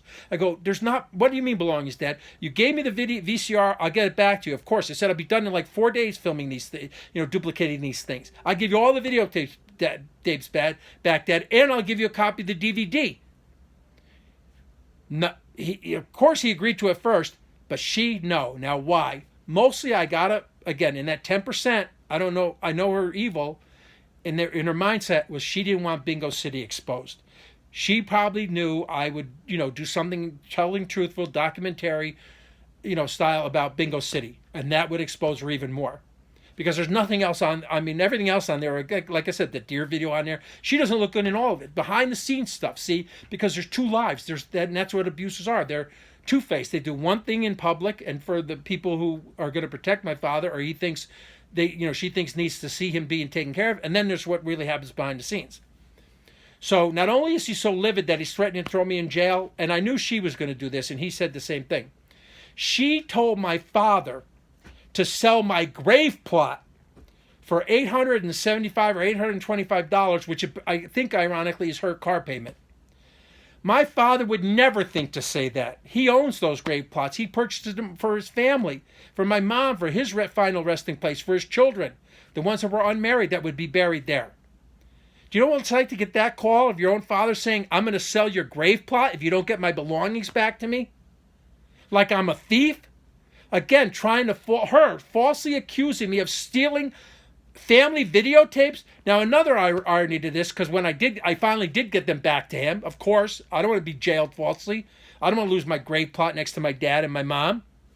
Apparently, Susan, one of their other daughters, or his daughter, not her, but Susan befriended this person because Susan didn't know any better, and Susan put her husband, ahead of my father and ahead of my mother, and apparently this Donna person apparently had copies of the DVDs. That's not a problem. But me copying the DVDs, that's a problem. I'm going to have you jailed and arrested with her in his ear, obviously, and your grave plot sold. And still, to this day, threaten to sell my grave plot. Of course, she doesn't have the right to do that. But, of course, she said, I don't worry about the grave plot anymore. Yeah, because you don't have a reason to. You can't. You don't have the right like you lied about. But that's kind of I'm off on a tangent. So that's part of all of this story and situation. Now going back to Social Security numbers and why they're meaningful. So when I go to see my dad to record it for this documentary, at some point he's got to move from East Greenbush. She's making him move to Schenectady because she wants to buy a house with his money. Not in his name, not in the DiBello family name, in her and her daughter's name. Paid in cash in Schenectady because that's where she wants to live. My father wanted nothing to do with Schenectady. It's a terrible, dirty town. He wanted nothing to do with it. Dirty in a sense, like polluted and just not nice people. He hated it. But he's even more captive, more cultishly controlled. He can't go in and out of the house without her, approval. He doesn't even have a key. Doesn't let him borrow. He was borrowing his daughter Tony's car. I told this story before. They threatened to have me arrested because my father wanted me to drive him somewhere in the car. Said they're going to have me arrested that I stole Tony's car. Wouldn't let my father drive the car. No independence. Nothing. He couldn't have a key to the house. He got locked out of the house multiple times. Elderly, 88, 89, 91, 90, 91-year-old man locked out of that house. She's got an office desk upstairs. Locked office, nice upstairs. My father's completely disallowed from going up there. He gets a little kitchen table in the kitchen of this former CEO, stacked with paperwork. You stay here in the kitchen on this desk and do what I tell you to do. I get this office upstairs. Her job, making money off my dad, making money off men. That's her job, whether it's my father, me, or Joseph. So now going back to this, and Joseph, again, foolishly believes in her, trusts her. I'll get to that maybe in the end here. So the Social Security number. So my dad says to me two things. He said, Marcus, I can't even get my Social Security check from her. Now they've left East Greenbush. No, I got another story about East Greenbush. Sorry, before I finish. Go to Schenectady. So my father is now in fear for his life, basically, because her threats keep getting more and more elevated. And I told my dad, Dad, I'm involved. I'll do whatever you need. And he's like, Mark, you're the only one who loves me and wants to save me and help me and defend me. And I think I need to divorce her.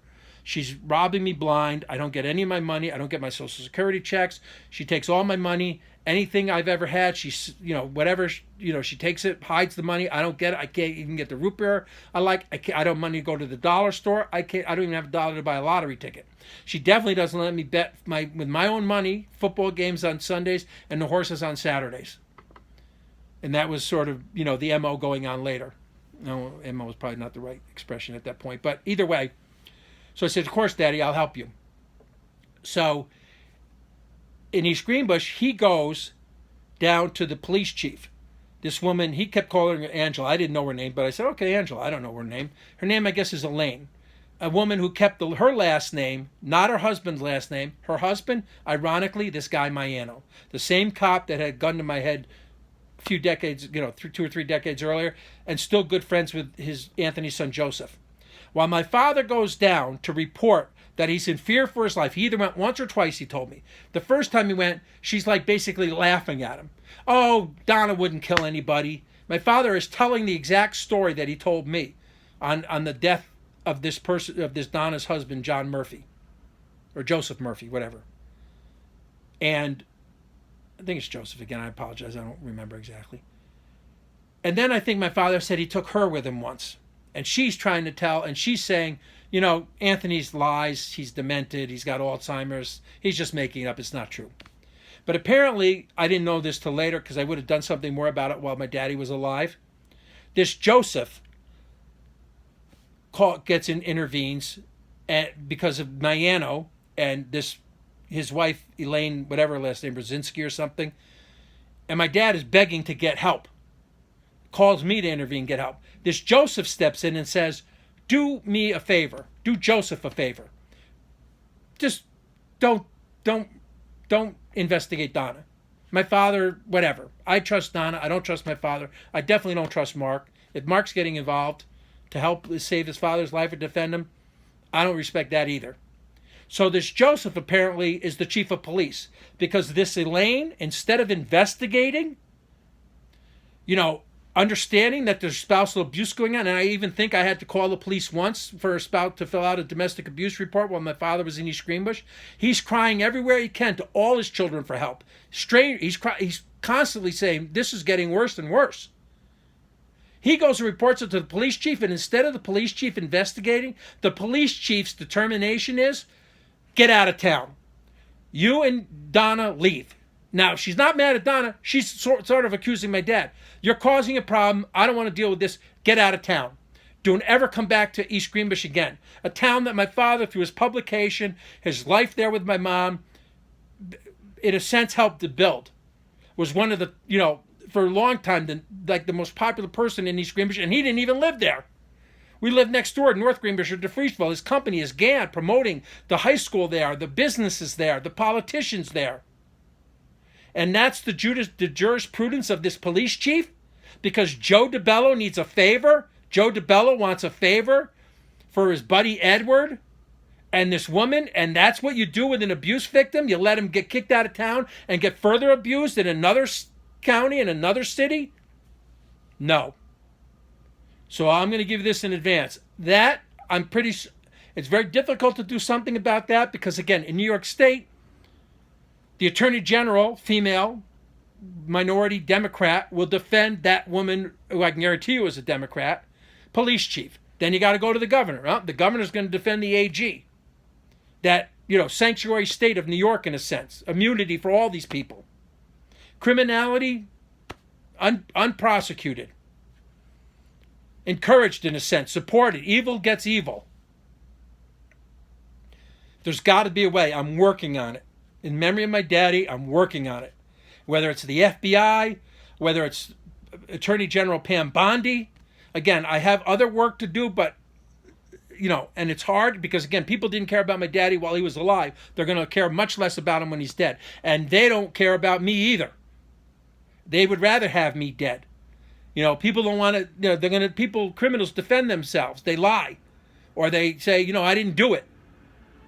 Or they deflect or project or point the finger, find a scapegoat like this person with my father did with me at every turn. And again, and Joseph, do you think he wants to go to jail? I don't want to see the guy. I don't want to see, again, I don't want anybody killed. But my father even said, Mark, this Donna belongs in jail. And I even said to my dad, compassionately, Dad, no, come on, let's just leave her. I don't want to see people in jail. I understand people should belong there. They need to be disciplined. They need to be punished. They need to be reformed. And God forgive me, I wished I worked harder on getting her put in jail when he was alive, because he'd still be alive and she'd be getting her just due. Just like my daddy wanted. And I told you, my daddy said, Mark, well, I could kill her. I go, come on, Dad, you don't mean it. He goes, I know I don't. He goes, you know how I am. I said, I know, Dad. He goes, well, then I got to kill myself. My own daddy, who was never suicidal. I told you, he wanted to run his head through a sliding glass door that was right next to his desk. He wanted to take the very knives that she threatened him with and slit his own throat. And he wanted to take his mobility scooter, because she wouldn't let him drive, and drive it into the middle of the road, the main road there in Schenectady, and kill himself. My daddy was never suicidal or that depressed. All right, I don't want to get too agitated, because I got to keep my mind set for the rest of these, lowlights, if you will. All right, so having said that, I can try to do something to find justice, because police chiefs, they can be criminal. I've seen it on television. They do all sorts of criminal activities, and judges can be held responsible for what they do that's criminal, and the judgments that they make that are essentially not only certainly sinful. That's a harder, to me, that's a higher, bar. I do things based on sin and the commandments. Crimes, a lot of them are sinful. People let you get away with them. And the Constitution, that's much less under the commandments in the regards of, having to follow the law and rules and be godly. But again, these people can break the Constitution. They certainly, like I said, break the commandments, be sinful, be deadly and destructive and satanic and evil. But, there's constitutional laws. We're a country, a law of, a nation of laws. Now, again, the Trump administration, it's better. It's Republican. It's in there. I wish he was infiltrated more of these other cities, these blue states and blue cities more, or counties or towns or whatever. So I'm still working at it. So there's Joseph. I pray to God he finds a way to not, I don't really want to see him go to jail, but he needs to be held accountable. He certainly doesn't want to help me financially, speaking of accountable. The guy's worth, $5,000 to him is like a nickel, like not even a dollar to other people, a nickel. No, you're not getting that. She'll get $5,000 to $25,000 to supposedly keep taking care of my father, which she wasn't doing. She'll pocket that money. She'll go on free trips to Florida. I've got to, at my expense, take my father, pay for his entire trip, because he's begging for help and wants to go see his son Joseph. But I'll get to that story. So back to these, so he reports, because I got to get to these Social Security stories. So he goes and reports this crime to the chief of police, and that's what they do. They kick him out of town, and the abuse continues. The misuse of his finances, the abuse in Schenectady.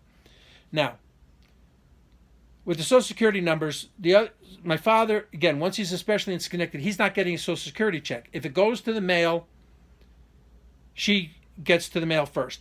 If it goes to his bank account, not only a mutual one he first had, but then he had his own independent one, but she wouldn't allow him to have that. And you can hear a video that I posted that was it's an audio recording of her saying, "You're so GD, I won't say the word, cheap, you don't contribute for anything. I need that bank account. You got to give me that bank account." She's threatening him. My father's like livid. He's like, "You got from me everything. What do you want from skin? You own everything now. You go everywhere. You do everything. I don't do anything. All I get to do is eat, and you won't even feed me." Because she's like, money, food is so expensive. But again, where there's smoke, there's fire. If you're going to emotionally abuse somebody, you're eventually going to physically abuse them. So again, you hear that. That's her. I couldn't make that up. All right. I overheard. My father butt dialed me. Okay. So the Social Security, again, he wants to get his money. It's not going to him. She goes to the bank accounts to get it. He can't get the money. She gets the money. So he wanted me to have follow up with Social Security, call him, Mark, make sure I get the check, keep it away from her. The second reason is he wanted to bet. He liked to bet football, on the weekends with his account, with his own money. And he said, Mark, she's only going to get it when I die anyway, but at least I get to do it while I'm alive. She won't even let me do that. And my father always wanted horses. Football, he used to always win, and then, he started getting, having, so much pressure and stress, and I was better than he was, so I'd give him the winners. But he wanted Social Security, gave me a Social Security number for that because I would have to travel. I would go when they were opening legal sports books under his and my name legally, open an account for him with my money and send him half the money because they'd give you a free bet. So I said, Dad, I'll send you, don't worry, I'll send you money. So I'd send him $500 a clip, up to, I think, a total of about $5,000. He'd never get the money. She'd get the money. But that's why he gave me a Social Security number, and I'll get to why that's important. So I said, Pop, do something to hide it. He goes, I can't. So here's what would happen. If I sent it in the mail, she would take it. If he got it in his hands, and diverted her getting it from the mail, one of like three things happened. Once he hid it, like even told me, he had $500 in his Bible. He's like, she'll never find it here. She went in his Bible and took the $500 out. The other two things she would do is she just outright threatened him. She threatened him. You're going to get thrown in a mental institution if you don't give me this money. You know what I did to my, first husband? And I've heard her on conversations threatening my father with a knife. He even said, oh, she said she was just joking. Mark, she just threw a knife at me. Oh, she's just joking, she would say. Really? The other thing she would say to him, manipulatively, was, don't forget, you have Alzheimer's. You better give me this money so you don't forget where you put it. Really? Completely manipulative. And totally, like I said, cultishly controlling and evil. So let me go. So that's the Social Security number story. Now I'm going to tell you why that's important. Because, as I mentioned, I overheard phone calls. So one of the phone calls I overheard was him. I thought him and her being threatened. I thought he was at a biker bar, to be honest with you, or something. There were knives being rattled. But the person was using the F word, saying, effing sit down. Now, I'll tell you why, I'll jump ahead a little bit. This wasn't at a biker. This was her in the kitchen. He butt dialed me again. Her in the kitchen saying this to him. Effing sit down, using the word. Don't you effing talk. Shut the F up. I own you. You're lucky effing I feed you. You're not getting an effing $200. You might effing think it's your money. It's my money. He's like, I'm not letting you effing lose my money. You know what I can do to you. Sit there and shut the F up, you effing whatever. I called my daddy back. I said, Dad, did that really just happen? I didn't know she used the F word, or definitely. He goes, oh no, she uses it all the time. She threatens you like that? He says, oh yeah, she threatens me like that all the time. Now I came to find out later, I'll go back, but the $200 was usually the typical amount he'd want to put in his horse racing account. And again, it's his own money. And I think it was on a Saturday, because that's when they would fight. Saturdays and Sunday, because she was there. When you're with an abusive partner or mate, you don't fight when they're not there. You fight when they come home. So she'd come home whenever at night, they'd argue. Friday night, they'd argue. Saturdays all day, and Sundays, whenever they were together. And especially if he dared to ask for money. So I called him. He said, oh yeah, she does that. I go, Dad, that's emotional abuse. He's like, yeah, I guess so. You guess so? He goes, and by the way. And then that's when he revealed to me a situation where she threw him down and broke his ribs, and he had to go to St. Peter's Hospital, which again, I'm having a hard time finding the records because she has more rights, I guess, than St. Peter's to give me the records. So he threw him down. He said, oh, and he told me distinctly, it's 3 or 4 o'clock in the morning. There was nobody at the emergency room. He had to go there for broken ribs because she threw him down. He also told me, and I witnessed this on video, that she punched him in the nose and gave him a bloody nose. Now, I knew he got other bloody noses because he was taking blood thinner. He was told he needed to take blood thinner. Dad, you're healthy. You don't smoke. You don't drink. You're thin. You've never been overweight. You eat well. You exercise for your age. You don't need a blood thinner, Dad. When the blood is leaking out of your body, that's God kind of telling you, blood is not supposed to leak out of your body. It's supposed to stay in there. The tragic irony was, not only was he taking a blood thinner, he was taking something that made his blood thick. Isn't that kind of hypocritical and redundant? You don't need either. He was also taking Prevagen, which has been debunked by the FDA because of this jellyfish thing. It doesn't help memory, and he didn't have Alzheimer's. I told you in other messages. He went to his neurologist. He said, you're in the top 5% of your, age group mentally. He never got progressively worse like Alzheimer's had to do. She just codependently cultishly controlled him into thinking and saying he had Alzheimer's all the time. And I told this before. She'd take a tape recorder to the doctor's office, sneak it in her purse to try to get proof he had Alzheimer's so she could justify being paid and taking care of him. So going back to the message, or the drugs. Sorry, the other thing on the drugs is, he told me the other two, I wrote them down, I researched them, he didn't need them, whatever they were. He also said that her daughter, as a physician's assistant, was giving him drugs, which I guess is illegal to do according to my dad, but she forced him to take those drugs. And he told me every time those drugs screwed with his brain, like he thought she was poisoning him. I tried reporting that and nobody believed and wanted to listen. And again, the daughter giving this medication to my dad, and it's also a cultishly way of controlling the person, because you're like, listen, if you, and she would do this, if you don't do what I tell you to do, I'm going to take your pills away from you and you're going to die. Ironically, when I took my father to Tampa on one of these trips I mentioned, he didn't take any drugs with him. He was fine. He was singing. He was the best condition I've heard or seen him in the entire time, not the entire time, but in the recent years he was with her. You know, with being, like I said, it's called prospecticide, where you're kind of like a POW or you're in a cult, you know, you're like kind of brainwashed. And it happens to, like, you know, Stockholm Syndrome's pretty similar, a lot of that. So I'm like, Dad, you got to get off these drugs. He goes, I know. So with the bloody nose story, sometimes it happened like that. But in this one video, he's crying, begging for help. She's in the bed. He's like, she just hit me in the nose. She's screaming in the background, don't show that to Mark. You're going to get me in trouble. Don't you dare. You know, threatening him again if he dares to expose her, you know, hitting him in the nose. And even if she did it, I'm not going to, I'm going to say even she did by accident. My dad didn't lie. But I know where there's smoke, there's fire, so to speak. When you emotionally abuse somebody, eventually you start physically abusing somebody. And he told me she did that. Threatened him multiple times with knives. And I told you, I've heard one of those conversations, accidentally again. I've got multiple reports from him. I've had to call the police like 2 or 3 times when they were living in Schenectady. I told you he got a domestic thing. He had to call the police on his 89th birthday because she was abusing him physically. On his 90th birthday, I told you that story. His 90th birthday, she takes him not to a birthday party. She falsely says he's got to go to a doctor's because he needs his lower body taken care of. You know, check on his mobility. She wouldn't drive him there. She's out with the car doing what she's doing. Like he said, either having an adulterous affair with this person she says she's babysitting for, or making money, or on vacation. But she's not, you know, she says to my father, take a bus. Call one of these handicap, CDTA services to take her to the doctors. He gets to the doctors to find out it's another one of these Alzheimer's exam things. So she can justify and have it, documented that that's the reason she's allowed to, in a sense, use and abuse him. So that's when my father, again, when I heard this abuse, it had to be 3 or 4 or 5 years before his death. And like I said, where there's smoke, there's fire. And I'll give you another example of how, and I told this story later, I'm jumping around a little bit, where he was in the house. The fire alarm goes off at this house in Schenectady. He's frantic because he can't turn it off. He can't find her. She's on vacation again, he said.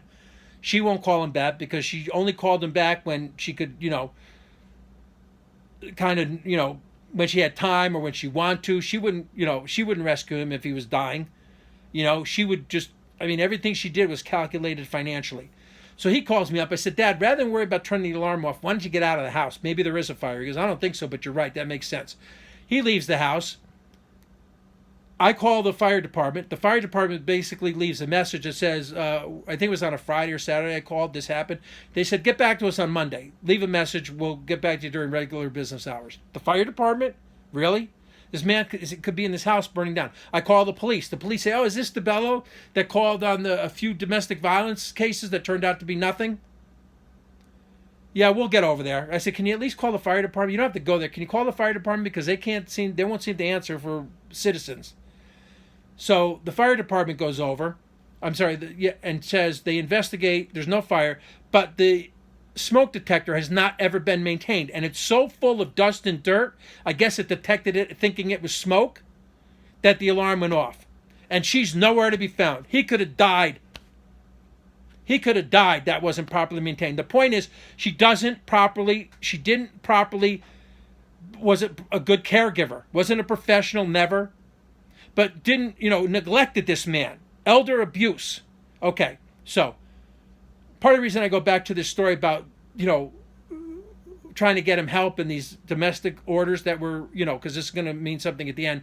There was one situation he told me, and I had to call APS, Adult Protective Services, when he was in Schenectady. I called on one occasion. He said the woman came over. She was an overweight, unintelligent, 26-year-old, large, black, African-American woman. And, you know, that person is typically not the most qualified, especially at a lot of things, but especially, I don't care what people think, I'm telling the way it is, but especially at, you know, helping an elderly, you know, Republican white Italian male.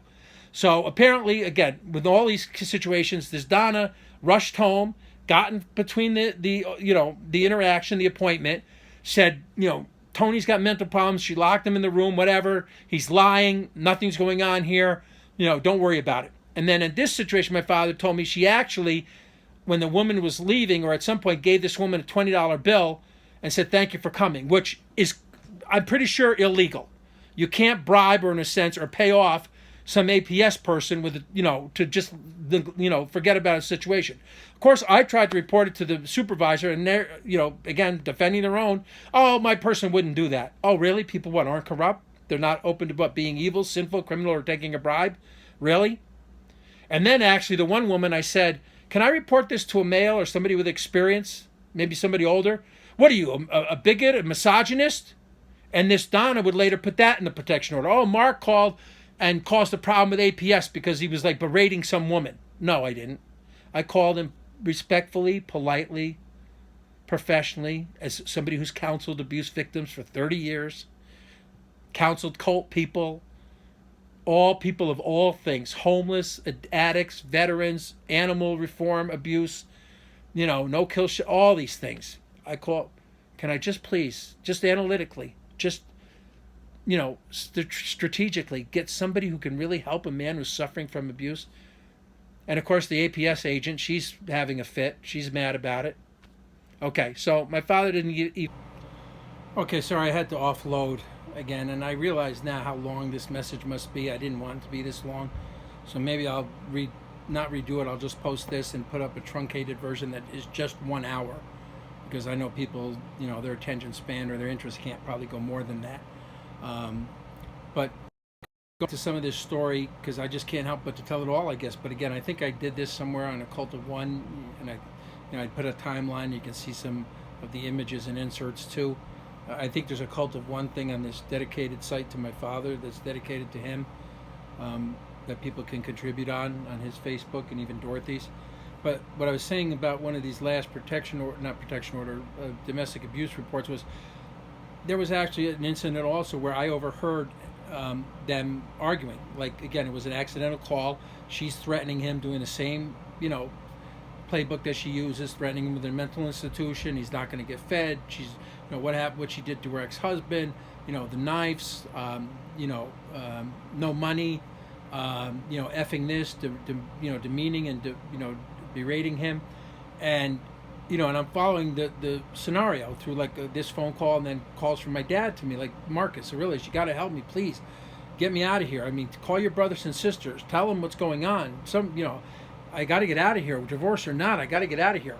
So later that day, or that evening, my father calls me, and she's, you know, threatening him again, and, you know, whatever, and he has to call the police. The police are called, and they fill out a police report.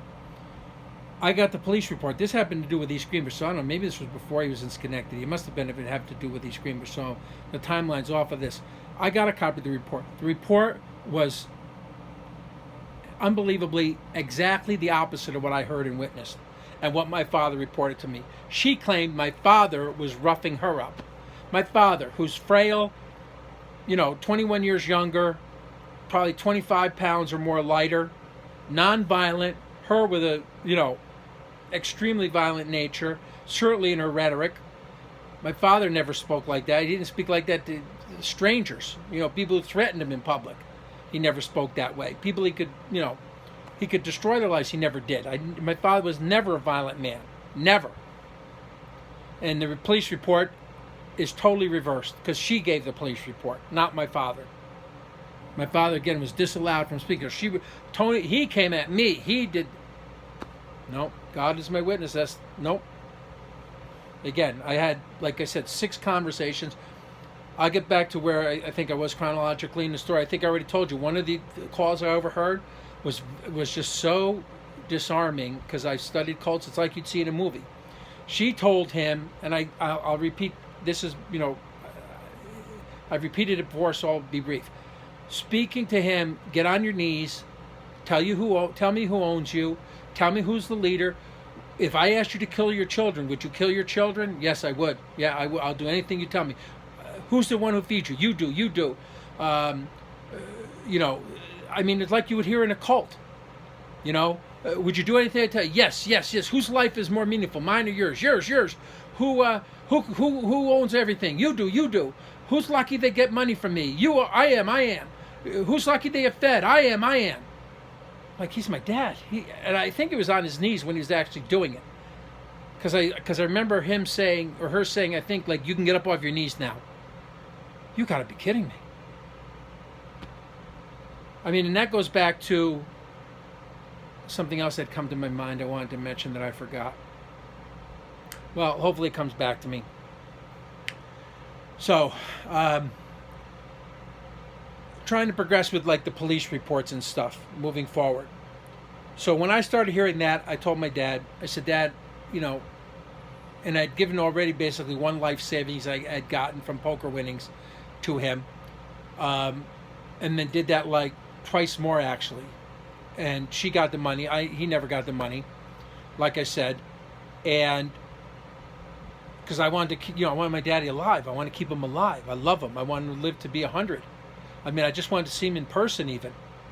Get him away. I said, don't even worry about a divorce, Dad. But see, you can't divorce because then you lose the benefits. And my father knew that. She'd lose his life insurance. She'd lose some Social Security benefits.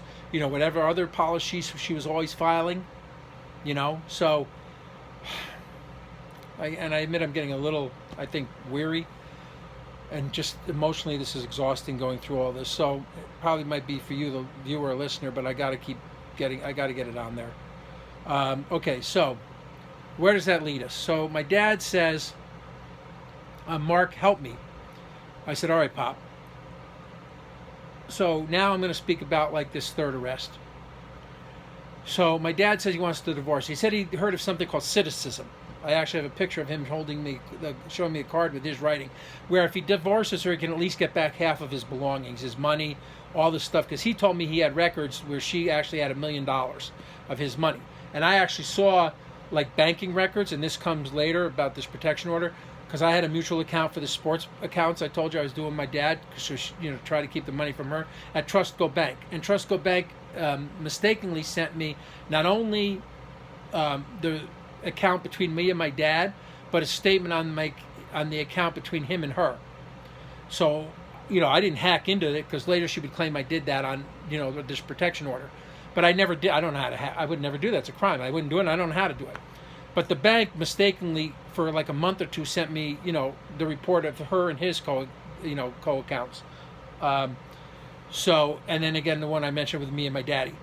So I see these Trustco bank accounts because my father said he had evidence that, again, she had, took away like $1 million of money, but he wanted to get it back. I said, Dad, listen, with my winnings, and if Joey keeps his word, because when we went to Tampa, I took my father to Tampa, and, at my own expense, because he wanted to see his son Joseph. But Joseph, has a way of hiding himself. He didn't want to deal with my father or me. We only got to see him for 30 minutes. He was rushed back to his office. But my father tried to tell the story. I tried to tell the story. I just flat out said, Joe, she's abusing him. He's like, whatever. Why don't you just walk away? Because Joe doesn't know about that. Abuse victims, it's very hard to walk away. And, of course, he just believes everything I say. So he basically just kind of said, okay, I'll help you. Just tell me whatever you need. Now, we didn't go there for money. We just went because I needed to get another signature, perhaps, or at least let somebody else know so my father could move in with me because we didn't have enough credit rating or something, him or I, to get the lease, a lease with a couple of landlords. But I had the security deposit and I could pay the rent, and so could my father. He was begging me. He said, Mark, I get like $1,600 Social Security and another veterans benefit. I mean, between his $2,000 a month and my like $1,000 a month plus what I had in poker winnings, we could live in a nice place for $4,000 or $5,000 a month. We could live in a veritable mansion. But she wasn't going to allow that. So that's why I said, Dad, just separate. Your life is more important. Let's just get out of there. Well, she wasn't going to have that. So I take him down to Tampa. And at that point, she even called and said, I think to Joseph, because Joseph said to us, I got calls from, and again, her other supporters, Lisa and Amy, the ones that were closest to Joseph, and I guess even Julie had a pipeline to Joseph more than Susan or Brad or Tony, the other children. Mark kidnapped his father. Now, I guess, I didn't know this later, technically, I guess that is a sense, if there is a protection order against somebody, which I had never heard of, I didn't know there was any kind of protection order, I guess you could consider that kidnapping somebody, but I didn't know there was a protection order, and I'll get to that. All I wanted to do was take my daddy at my expense again, just to see his son, because he wanted to see Joseph. He was lonely. He was depressed. He missed him. Joey wasn't returning his calls. He wanted to go with me. He wanted to go to the racetrack. He wanted to get away from her. And he's like, Mark, just let me stay here forever. And I even said that to Joe, and Joseph was like, no, you can stay anywhere you want. You just can't stay in Tampa. My father was like, well, Mark, you know what? We can stay right on the outskirts, or he won't know. We won't bother him. We don't want to bother him. But Joseph was even putting up a wall. For fear of what? He'd lose his precious money, his business, none of which came true.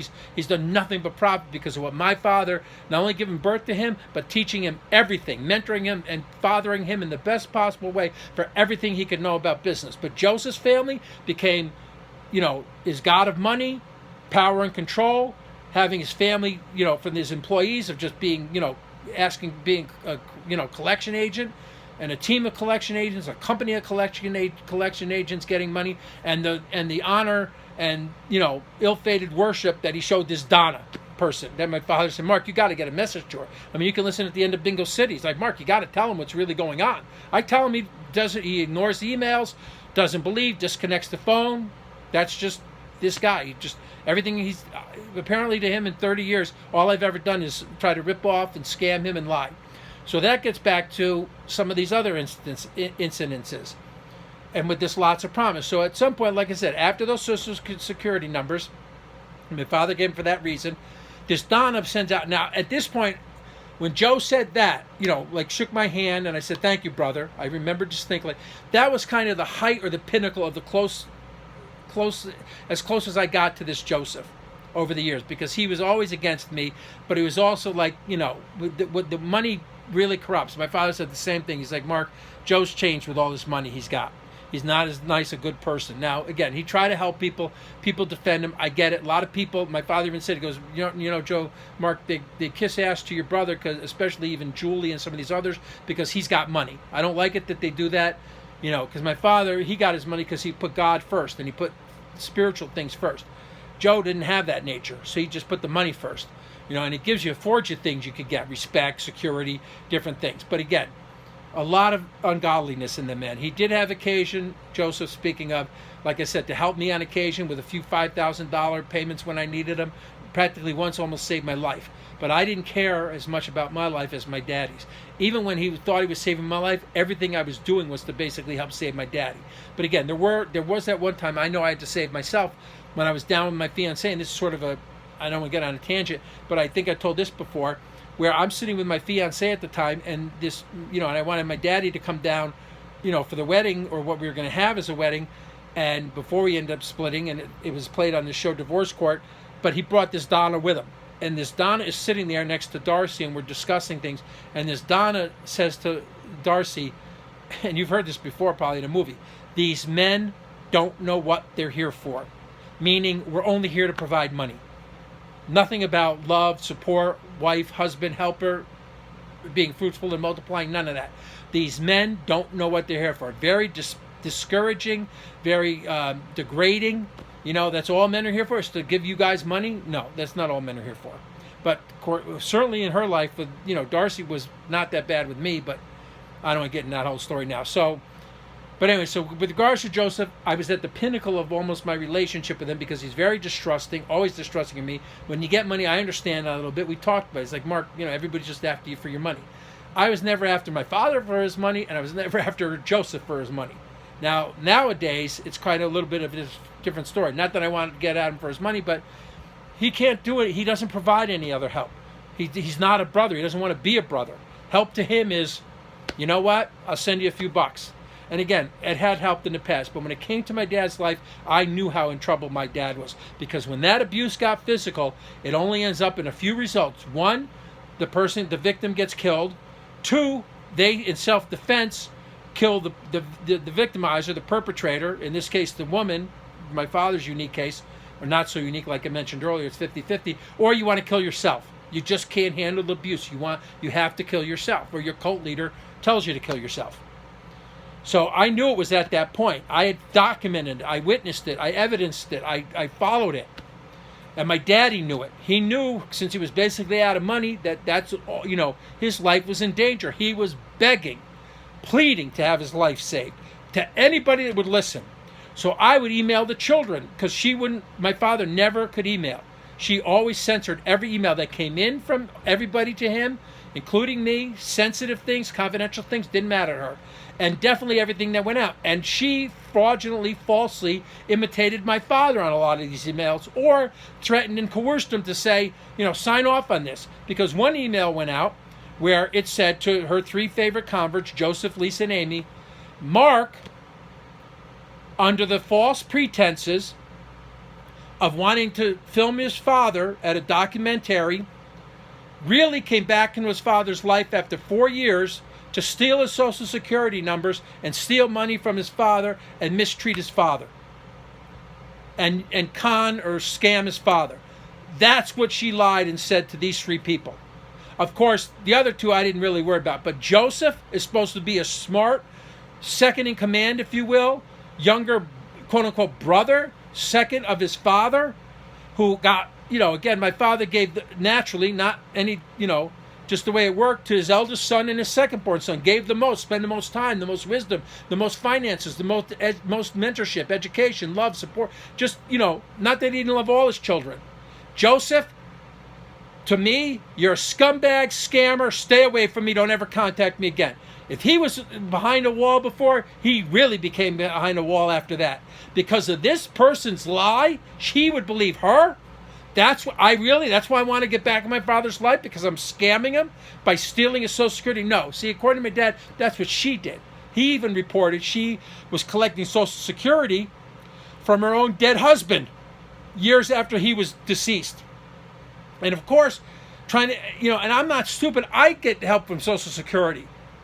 You think I'm going to risk that? Not to mention a crime with just calling the government, stealing? Falsely, there's no way. And of course I didn't. I never got any of my father's Social Security checks. And again, like I said, in the last years of my father's life, or even in the 30 years I was with her, the last money I got from my dad, like I mentioned, was the $1,000 from the house, which I told you I had to spend that on storage. And my father gave me $400 for airfare because he begged me to come save him. And I said, Dad, I'll pay you when I get back, when I get there. And sure enough, I gave him the $400 back. And then I told you that other $400 for the airfare when he had, threw it back at me and said, here's a reimbursement for coming here to take the stuff out of storage. Take that money and go back. I didn't profit from my dad. I sent my money, money that I didn't have, life savings that I had and won in poker tournaments, I sent to my father, and I got nothing in return. She took it. I was sending food money. I was sending rent money. Money I don't have. I got a call to get, benefits as much as I can, just so I can eat and live and pray I can prosper again at poker or sports or other work I get. But like I said earlier, I worked 25 years to get a job with the Oakland Raiders. I met with Mr. Al Davis, the former owner. I met with Sandra Douglas, the president. Gave a note that the deceased now, Al Davis, wanted his son Mark Davis to have, and I could help with analytics and being in Vegas and such. But no, I can't get hired. You know why? The same thing with the Florida Panthers. 3 times I met with the owner, Vincent Viola. Twice now they've won the defending Stanley Cup champions, giving him insights, information, analytics that nobody else on earth has on how to win. 3 times I met Mr. Viola, once with my daddy. But I can't get hired by those people. You know why? And the same thing, if I put out for a show, a game show, if I put to be to just get any kind of simple regular job. No, you know why? The first thing they do, they call HR departments, and the first thing they see, the same thing happened to me, it's a protection order. And the same thing happened to me is when I crossed the border. I get stopped on ministry trips. I told you I threw out my knee trying to save a pelican who was dying and injured. I threw out my, still damaged, needs surgery, still hurts, still in a great, pain a lot. But I can't take medication. But the reason I'm saying this to tell you what happened and how we got to this protection order stage.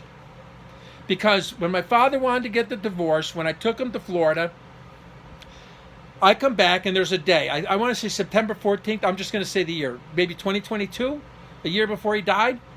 I have it. Again, you can click on my website, go to the projects page, click on the red eye, and just go down to where it says this scenario. Amongst other scenarios where she was always plotting to have me arrested and I'm guarantee you killed. So she could not have anybody take my father out of his cult-like situation. That's what you do. Now I'll get to that because this is going to have to be the final stage of even, I don't know what those other segments last, maybe 50 minutes each. So again, if this is 2.5 hours, whatever it is, so be it. 3 hours, God bless. I'll try it again, maybe put up an hour version.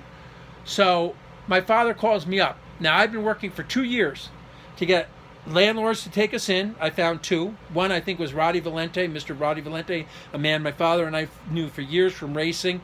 Very well respected, generous, good, godly, nice man who has a lot of properties. Even one, and I think I mentioned this last message, on 1 Anthony Lane, right next to where my mother's childhood home was, right there in DeFriesville. 1 Anthony Lane. Mr. Valente owned. Said, Mark, here's my cell phone. You guys can come in. Another nice man who had a nice property in Saratoga, right across from the Stewarts, where I met my dad, and Bank of America, where this situation happened. I think it was Bank of America, whatever the bank was. Saratoga, I don't know, whatever the bank. So my father calls me up. He says, so remember, I'm working on the landlord. I'm working on getting him to his divorce lawyer. He was begging me. This guy, Anthony Ianello from Ianello Stewart, apparently a famous law firm in New York. He's like, Mark, we got to get to the divorce lawyer. 3, he wanted to go to the racetrack. He wanted to go to dinner. And he won $2,600, or he had it, from sports or horses. And he didn't want her to get it. So he says, Mark, you got to help me get another independent bank account. She's hacked into all my bank accounts. I said, okay, Dad, I'll help you. I said, but let it be with me so you can get to it, because you can't get to it. You don't have a car. He would have to drive on Friday nights in his mobility scooter in the dark when she wasn't around to go to the bank, so she didn't intervene down this winding road in Schenectady during rush hour traffic to get to the bank by closing before she came back just to get access to a few of his dollars. How dangerous was that? Talk about neglect. So I said, okay, Dad, I got it all set up. So he calls. He said, Mark, we got to go right now. She's going to take this $2,600. I Ubered him up to the bank in Saratoga. The lawyer's office, Ianello, was right there. He wasn't at that office. So we were scheduled to meet with him the next day down in Albany, my dad and I together. But he said, well, let's go to the bank. We get to the bank, he said, and the landlords were there. They were right in Saratoga. We could go see them because my daddy wanted to live there. We could go to the track the next day. He was going to stay overnight with me, and we could go to dinner that night. And he could get his money in the Saratoga bank. Now we go into the bank, and these 2 unprofessional women are cackling, chatting back and forth. The bank's got 15 minutes to close. I'm like, can we please talk to this person? All I want to do is open an account. My father's going to co-sign it. I had $4,000 left in my poker winnings. My dad, I don't even know if he brought up the $2,600. I presume he did. But I said, well, Dad, I'll put the $4,000 in. If you want to add the $2,600, we've got that to put down for the security deposit. If you don't, that's okay. I got the $4,000. That's enough.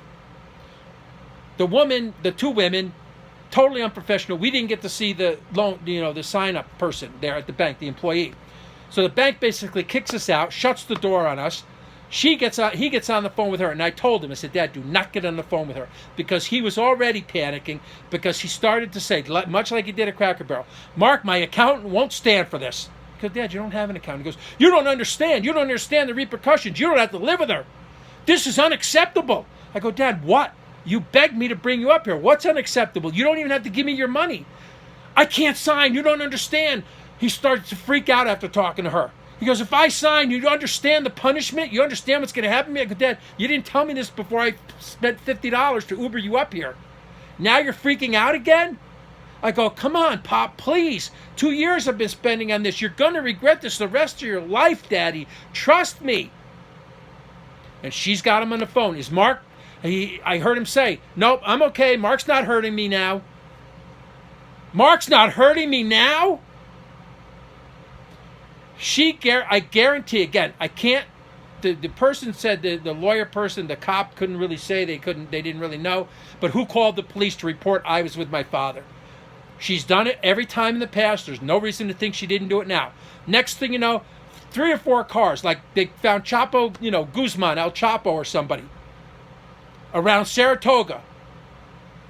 Why? And some big bodybuilder guy comes around the corner and he sees my father in a Korean War veteran hat. And I'm yelling to him like, Dad, come on, let's go. Dad! Screaming like this. This guy comes running around.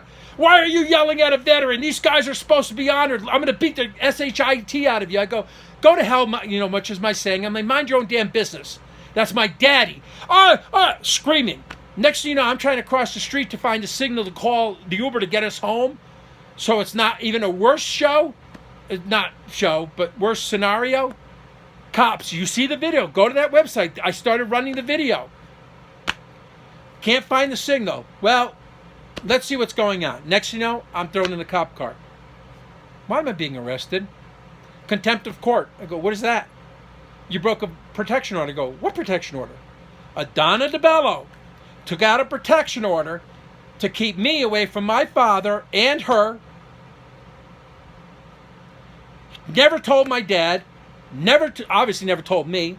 Nothing in the order was true. I'll get to that. Nothing in it was true. I didn't know about it. Of course, she didn't want me to know about it, so I could be captured like that. But that's what you do. You take away the people who are trying to help. You isolate the victim. I'm arrested. The judge says this isn't ending. This is just beginning. 16 hours I got to spend again in a cage, handcuffed. For an hour, they couldn't get my prints because the machine wasn't working. Shoving my hand in this machine like I'm a common criminal. 16 hours. Cold. Can I have a blanket? But are you going to kill yourself? Why? Because if you are, we can't give you the blanket. So what are my choices? I can freeze to death or kill myself. No, I'm not going to kill myself. Okay, you can have the blanket so you don't freeze to death. But of course, all you want to do when you're in jail is kill yourself. The devil tells you that. My father's suffering. I'm suffering. She's laughing all the way to the bank, literally. I got to go to court. I won't get into all of it. I go to court, and I can still remember the judge saying, okay, well, we believe her. Here's the protection order. You're with your father. It doesn't matter if he's got only a year left to live. He's dying, whatever. It doesn't matter. I know this is life or decision. I don't want to rush you, but you got 30 seconds to tell me what you want to plead. I don't want to rush you, but you got 30 seconds. Woke, Democrat, female judge in Saratoga. Like, you got to be kidding me. I mean, this is, I'm like, again, she didn't tell anybody. So what's in this protection order? First thing, is Mark a danger to you? Yes, she checks. How would you like it, viewer, listener, whoever you are, if you've made it this far, if somebody told you, your government, your employer, your spouse, your school, your friends, you're a harmless, innocent, trying to help, somebody, and you're the threat? A complete lie, insulted, offensive, irreverent, disrespectful, lying, deceitful, dangerous, deadly. I'm a threat to her. I've seen her 4 or 5 times in 10 years. I tell you, every time, I've told, at least on here, these videos, what's the situation is every time. I don't go near her. I never threatened her once. I can't stand her. She's dangerous. She throws a rock at you. If you dare to look crooked at her, she's going to have bazookas aimed at you. I'm like, I'm not going near her. She's evil. You stay away from evil. I'm like, Dad, and my father wanted to get away. So the protection orders opens with that. First line, and you can see it. Go to my website. You can see it. First line in the protection order. I'm the caregiver, and Mark wants his father to divorce me. 1, she's not a caregiver. She's not professional. She's an abuser. Doing what abusers do. Lying, stealing, cheating, abusing, using, falsely accusing, so that they can keep doing what they're doing, isolating the victim. Mark wants his father to divorce me. No, my father wanted to divorce her. I said, let's just leave. Just get away. Divorce her down the road. Don't worry about the belongings. My savings. Joey's going to be a multi-billionaire soon. Or a billionaire, whatever. He can afford. If he doesn't want to, I can't believe he wouldn't help his own father. If he's sending her money that's not getting to him, and seems to be supporting her abuse of him and thinks he's helping and he's not, I'm pretty sure when he sees his father happy in a mansion with his son, me, not even a mansion, just a nice place, doing what we want to do all day long, what my dad wants, serving him, living with him all the time. If my father wanted, and I did, I washed his back naked in the shower. If he needed poop cleaned up, I would do it. He changed my diaper. There's nothing I wouldn't have done for my daddy. Nothing. Except the one thing I was straddled with, which now I have to regret, and I've said this before, and I got to kind of keep this, mellow and in line, was I should have went to jail for him, because at least maybe he'd still be alive. Not that I should have to make that choice, but whatever I did something wrong, because he died, and died under suspicious circumstances, and I'll get that. And I was still in jail, and I still have to fear jail and feel like I live in it. I would have gone to jail. The only problem is if I went to jail, I wouldn't get to talk or see my daddy, and he wouldn't get to talk to me, and he needed me. He needed to get away from her. He said, Mark, if anybody turns their back on me, she will kill me. Okay, so now that protection order. So again, I got to see that. Totally false document, and that I'm a threat to her? Lie. What's in the protection order? Few things. One, Mark, I told you, came in, lied to his father, and stole his Social Security number because he wanted to scam and steal from his father. Untrue. Two, Mark tried to make sports bets, which, for his father, and got him in jeopardy because his father has a felony and can't do anything like that. Well, number one, I gave out free stock tips that were, didn't break any laws, freely, that the stock went up dramatically, and the few people that were on my father's Facebook page at the time, I thought would benefit from it. Freely. Nope, that's not a crime, but that was marked off. Two, he opened sports accounts for his father, which is not illegal. This Donna opened up my father's New York DraftKings account. I tried to open it for him first because he wanted me to, but then she did it so she could make sure she had access to it for when he dies. She gets that money if my father should profit. Same thing with this other one, FanDuel. So I freely opened them with my money and sent my father money which she stole. But again, that jeopardizes the felony. What felony? The felony he got from her involvement at Bingo City. That I was totally not involved with. That I warned what would happen and predicted and prophesied and did happen what happened. But that's another mark. What else did she put in there? I don't know. Whatever else she put. Like a handful of things that none of them are true. Mark's a danger. Oh, yeah, I think she also must have said Mark's a danger, a threat to his own father. Really? Like what? I'm going to beat up my father? Really? I'm going to shoot him? I'm going to rough him up? My own daddy? Really? Now, of course, I won't get into it because I mentioned before, the whole government thing. I'm like, again, she didn't tell anybody. So, and I didn't know. And of course, my dad didn't want, and he never wanted, but he couldn't contest it. She wouldn't allow him. I got him to court once because he said, Mark, you got to take out a protection order protecting me from her. So when they got to court in Schenectady together, the judge, again, female, unwise, woke, Democrat judge, says, here's what we'll do. I'll drop Tony, my father. If you drop the protection order saying that Donna needs to stay away from you, I'll drop the one where Donna says Mark needs to stay away from, that Mark was violating the order to stay away from my father and stay away from Donna. I wasn't near this Donna. And my father was phone calls when he called begging for help, like on his 90th birthday. And one of the judges said, I think I can let that slide. It's his son. It's his 90th birthday. Told by because of this woman, this one evil, Satan's agent, Mark, you can't have any talking, any relationship. You can't answer calls for help. You can definitely not see in person or you will be arrested. Your own father for at least 2 years, and he's 89. And they told me they would reinstitute the order for as long as my father lived, for 2 years at a time. And if you violated the order, you go 2 years in one jail or one county and 7 years in the other. For the closing years of my father's life. Not allowed, legally allowed to talk to my own daddy. I've got hundreds of messages, 700 still unplayed, of my daddy calling me, Marcus, why aren't you calling me, son? Why aren't you talking to me, son? I miss you. Sorry, kitty got on the table there. Son, I miss you. I need your help. I know the thing at the bank was really a problem, but please, son, my days are limited.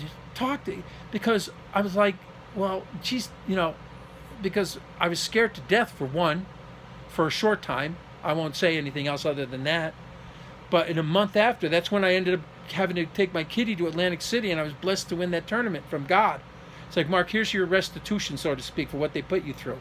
But if I knew that was all going to be the money I get, I would have, but I had to keep spending it to help my daddy. He was still suffering. Hundreds of messages, 300 of which I played, 700 I haven't played. Son, here's what she's doing. Please, I'm begging you. You're my son. Of course I got to help my daddy. I know she's beating him up. I know she's abusing him and using him for every single dollar that he had. So the protection order, like I said, gets granted when some judge calls me from a number and says, this is Judge Walsh, who I'd never heard of, and I was told that judges don't call, I don't know, I don't want to say client, what do you call it? Defendants directly. I'm calling from Troy. I work in Rensselaer, but the call's coming from Brunswick, and it's coming from a spam or scam number, but it's not. That's a call from a court. That's an official court call. I get 100 calls. I did that one Dr. Phil, the last Dr. Phil. I got 10,000 phone call comments, phone calls, death threats, crackpots all over the world. I didn't think that call was real. Well, that's it. Well, you didn't respond. In default, protection order granted. And of course, every time she could, she went to court saying, Mark's violating the order. He's talking to his father. He's calling him. His father wants to see him. His father told him. That's why when I said when I went to Tampa, apparently the order was in place and I didn't know. I could have been arrested in Tampa if they orchestrated it just right. But the court, thankfully, they didn't know where I was staying or she would have had that done.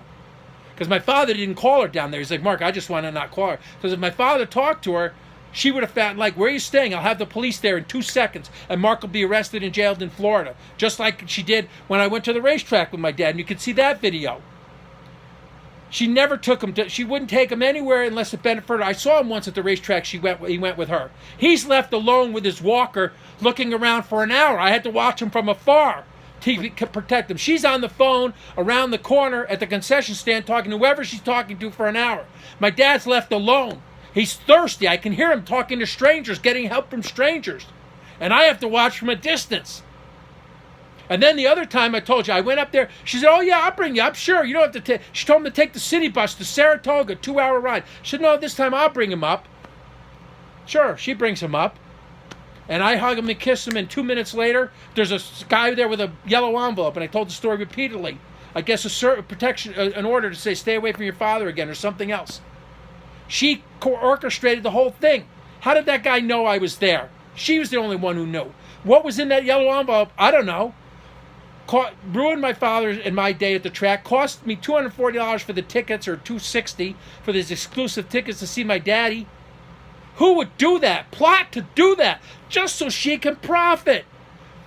The bottom line, I guess, and this isn't the end. I'll wrap it up eventually. But the bottom line is, it was more important, more meaningful to her and her supporters, my father's own betraying children, Judases, all of them basically, family and friends, and the government, that she profit and continue to use and abuse and hurt my father, and he die broke and homeless. That's more important than for me to just talk to my dad. Not only that, because the protection order, eventually I get a call. And again, here's where I'd like to get more information. And I knew this was going to happen because it always happened. On Friday nights, when she got home after a week of whatever she did for her, this babysitting or going on vacations or whatever she was doing, I mentioned these ways she made money. My father felt neglected. He needed help. He wanted stuff done. And on Saturdays, he wanted to play the horses or bet the horses or just watch. She wouldn't even have, that was hard for him to do. He couldn't figure out the TV. She wasn't there. If she was there, they argued. So I'm quite certain they fought on Saturday, because they always did. I had, like I said, I documented that multiple times. He'd tell me on the Monday, like, leave me messages, or Saturday night, Mark, he would tell me. So that's what they did. And he usually wanted, like I said, he didn't need money usually to deposit. He just wanted to bet the horses and get his money out. And then Sundays during the, not all year, but during football season, he'd want to do and watch football games and bet on those with his own money. Now, having said that, apparently he was called. He said, I told you, Mark, if you stop keeping an eye on me, if you don't get people to help me, she will kill me. I'm in fear for my life, and I know he was getting roughed up. So I get a call, and I hadn't heard from my father in like 2 months. I hadn't from him, because the last time I saw him in person, I won't say when, he walked away from me crying. He was crying, please, Mark, don't make me go back to her. Please, you got to get me out of here. Help me, please. I'm afraid. You know what it's like to see your own elderly dad crying in fear and having to leave you? Knowing you'll probably never see him again, or if you do, you'll get arrested. Just so she can keep profiting. Using and abusing. Crying like a baby, my poor daddy. Mark, don't make me go back. I'm like, Dad, I'm trying everything. I'll come back. You know I live on the West Coast. I fly back as much as I can to try to help and see, just to see you, Daddy. I'll try. I'm trying. I'll never quit. So I don't hear from him for 2 months. I don't get any messages.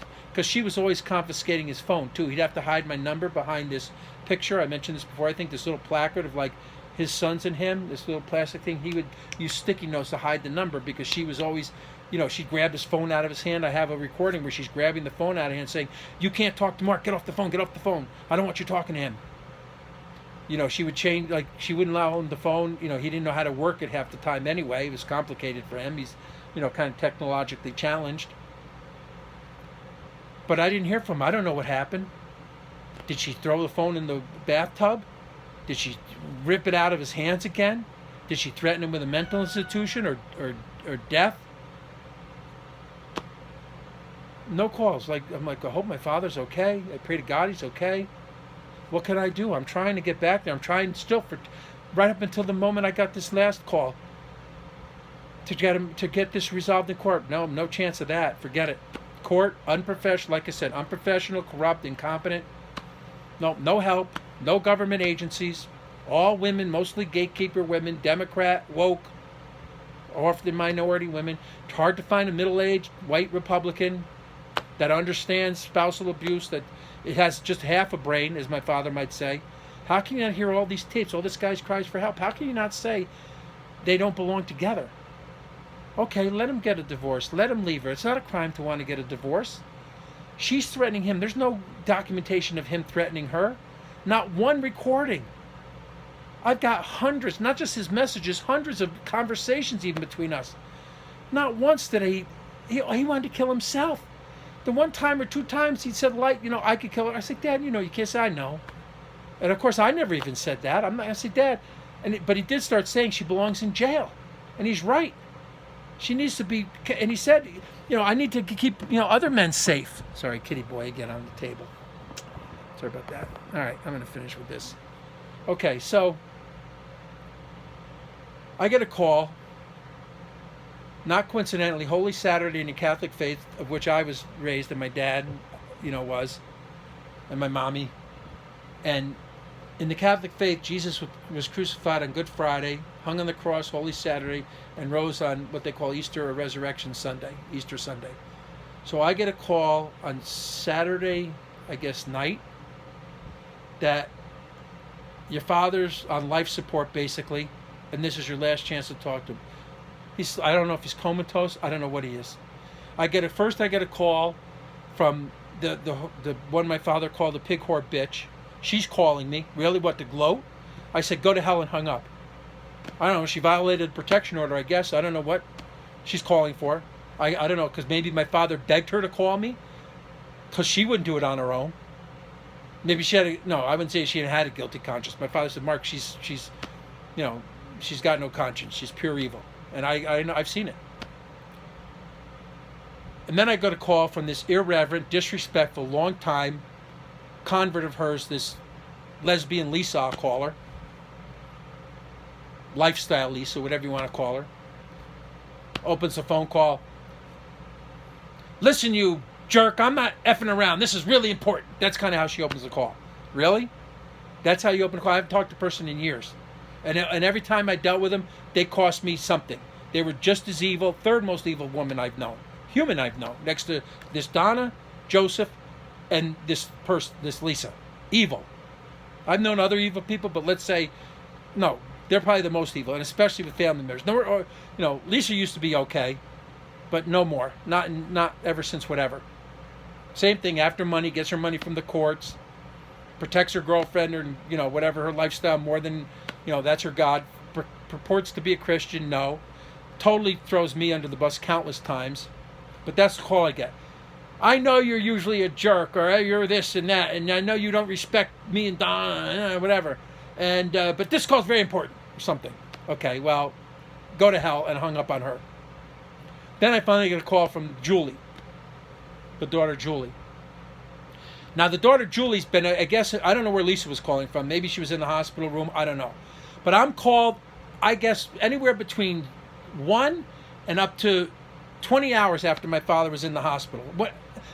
I'm finally called. I should be the first call. I should be, because apparently I guess what happens is the ambulance is called on Holy Saturday, sometime afternoon or night. Again, I can't get the information. He's alone with her. Like I said, when they fight, Saturdays, she could have roughed him up, and I'll get to that, how I say that and why I say that. Knocked him down. He could have been sick for a week. She finally got to him, because my father said, Mark, all she does is calculate when the best time for me to die is. When she can best benefit. Right now she keeps me alive for my Social Security check, but when it becomes more money at the life insurance policies and the benefits and me being dead, I'll be dead. So I get a call, like I said, that late. I don't want to get into it. I'm a mess. That's the worst call of my life. Even more than my mommy. Your father's on a bed, he's dying, he will be dead. I don't tell this story, this whole call, but I was like, Dad, I'm on my way. I immediately, like my last $500, I'm on a plane to go there. I think leaving the next morning. I'm like, why did you all wait so long to call me? What did you do? I can't get police to investigate. The doctor, I'm like, and I'm being a little retroactive, I guess, because I saw the death report. I'm like, why am I not? I mean, why? What's going on? Who's watching him? Why? I found out it's one young female 28-year-old doctor who belongs to a wine club. I'm like, how do I know she's, cogent? How do I know she's competent? Why isn't the best doctor in the place being called? Who's there with him? Her alone? The one he's afraid of? The one with documented spousal abuser? What's she going to tell him why he's there? He fell accidentally? I mean, look at O.J. Simpson, Nicole Simpson, Brown Simpson. God bless, but it seems pretty obvious O.J. did it. She made a fool of him. I mean, they lost on his relationship. He was jealous. I mean, he's codependent. Sees her with a young Jewish guy, Ron Goldman. Gets aggravated or angry. Says, and this is what abusers do. They'd rather see that person dead. Hopefully they get away with it. They can live on their life, but they're just so angry or just feel they're like been made a fool of. Like the punishment is to see this person dead. And then this Goldman guy gets stuck in the middle there, or he's seeing this Nicole, or he's walking her home, or, he sees his woman with a younger, man. Maybe he's losing his, stuff a little bit, or, her attractiveness to him, whatever the case. And, she's been crying spousal abuse, and she's got to lock the pictures in a safe. And they get revealed, I guess, after, the case, or after she's gone, and after he's jailed for some other reason, and now he's dead. And I didn't love him. I liked OJ. He was born a Christian. He had a Christian background. He's a football player, athlete, tried to do his thing. But of course, nobody's perfect, and guys do sin. But he shouldn't have killed her. Obviously, shouldn't have killed the other guy. Shouldn't have done some of the things he did. But the point is, how many abusers get away with it? What I tell you, it's a known fact. What are the results? The abused gets killed. The abuser kills the abused victim. The victim in the abused person in self-defense tries to defend himself, but oftentimes that could even be, they don't think it's defense, but you hope that, I'm just defending my life. This person been beating me up. Or they want to kill themselves. And my father suffered all of those, went through all those stages or equations, if you will. Or, what could have been the strategic results. So I finally get called. And I give that Julie a little bit of credit for it, his daughter Julie. But I'm like, okay, well, Julie, who's got to live in her bubble. I'm like, well, You're just there now. Why weren't you calling me on the way to the hospital? Why? I couldn't find your number, so I tried you like 10 hours later. You couldn't find my number? I'm on the internet with 5 different phone numbers. I didn't get a call on any of them. No, what were you doing? Let me guess. You were coming under this Donna spell, listening to her story, taking her side.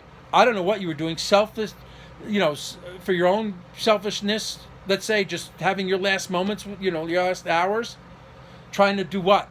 You're not a competent healthcare person, Julie. You don't deal with all this stuff. I mean, you didn't even know he's being abused. You did, more than anybody, but very little, like I said before. I mean, you're in your bubble, always. I'm in my bubble. Her daughters are her gods. I mean, I'd rather, and this happened throughout, ever since she had her children in the life with my father. I can't help you and your dad. I can't go with you now. I got to go we do something with my daughters. I got a softball tournament. He's your father. Forget even I'm your elder brother and what I've done for you in the past. And you were, the only child that was relatively decent to me over all the years, or or my favorite one over the years. But to get in this bubble, and your daughters don't exist if it's not for my father. And in many ways, if I don't come out right, not that there was, I take credit for that. They don't give birth to other children. They stopped giving birth because Susan, the youngest, was born with spina bifida. So they stopped having children after that because I believe my father and mother told me they were going to have 9 or they wanted to have more. I finally get called. So the next thing I hear, because I didn't hear anything when the funeral is, expedited, I think, because that's what you want to do. If there's some nefarious activity. Usually I think it takes 2 weeks. In 1 week, next thing, nobody told me when the date was. I got to try to find it in the papers somewhere, or in the internet, I mean. Nobody's offering any help to me. No phone calls, no nothing. I go to show up thinking I'm going to go to the funeral. It's not going to be a problem. Not that I want to go. You know what that flight was like? But I promised my dad I would go. I would represent him as his, son here on earth. I would, maybe... The last thing I thought was maybe I'll find some solace from people. Maybe somebody, people will say, Mark, you're grieving. What can I do for you? Or we're here together, have some comfort food at, the funeral. Sit at the wake, do whatever, like I did with my mommy. No. But mostly, like I said, represent my dad. Even, and I know this is why things happened, I'm sure. Tell the truth of what happened, let's investigate this situation. Or my dad wanted this told, or because, the one he called the pig whore bitch was presiding over everything. And, so I get told, I go to the funeral, and I get told the family says I can visit. The family. To me, I know in my heart, the cult family, like a cult, the family. The family says, grants you 15 minutes alone with your father. They're in control? Really? I'm the eldest son. Really? I tried to save his life. All of you are culpable in one way or another, criminally or spiritually culpable. And I'm granted, we'll grant you 15 minutes alone with your father. I go to the funeral. I go, he's no wake, he's not giving a wake. He's lying in state, I guess you call it, in the church.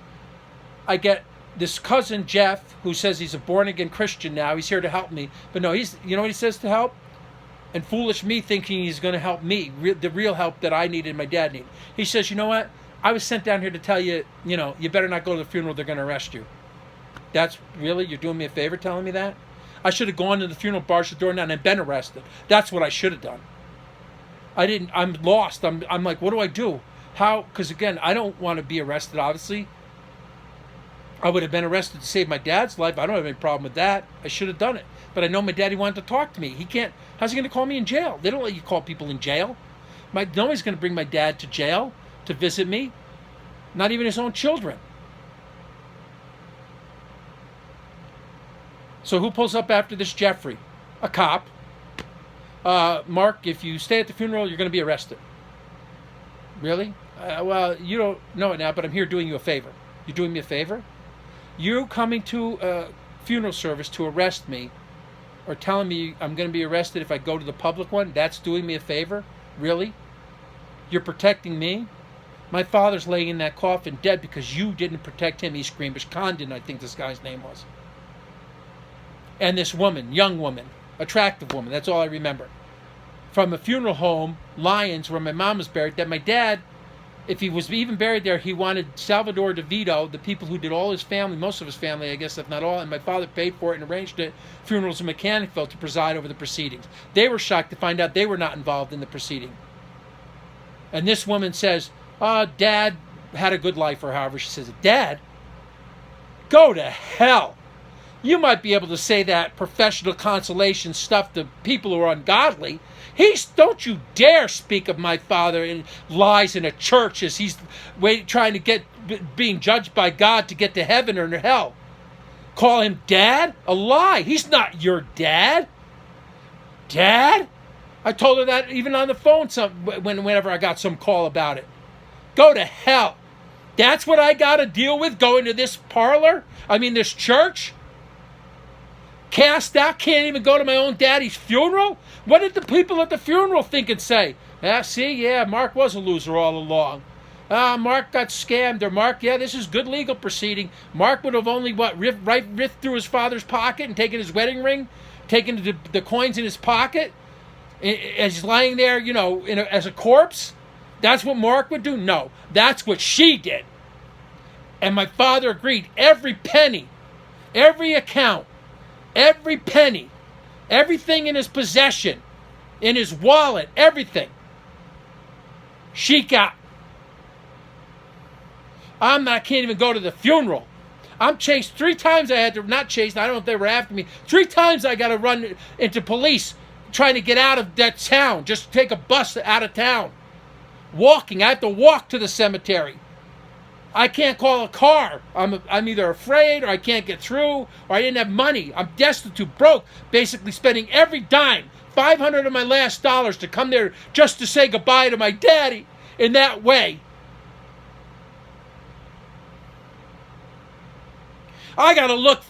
Still haven't seen it to this day. 2 minutes of this funeral. They have a telecast of St. Michael's, something that a church I even tried to get through, and this one my father called the pig whore bitch, like a princess presiding over the proceedings, and the 3 girls giving a eulogy. No eldest son giving a eulogy. Joseph there in his impeccable suit, whatever his representation was. Some other people were like the grandchild, pallbearer. I can't even be there. I can't see friends of mine from the past. Thank you for coming to honor my dad.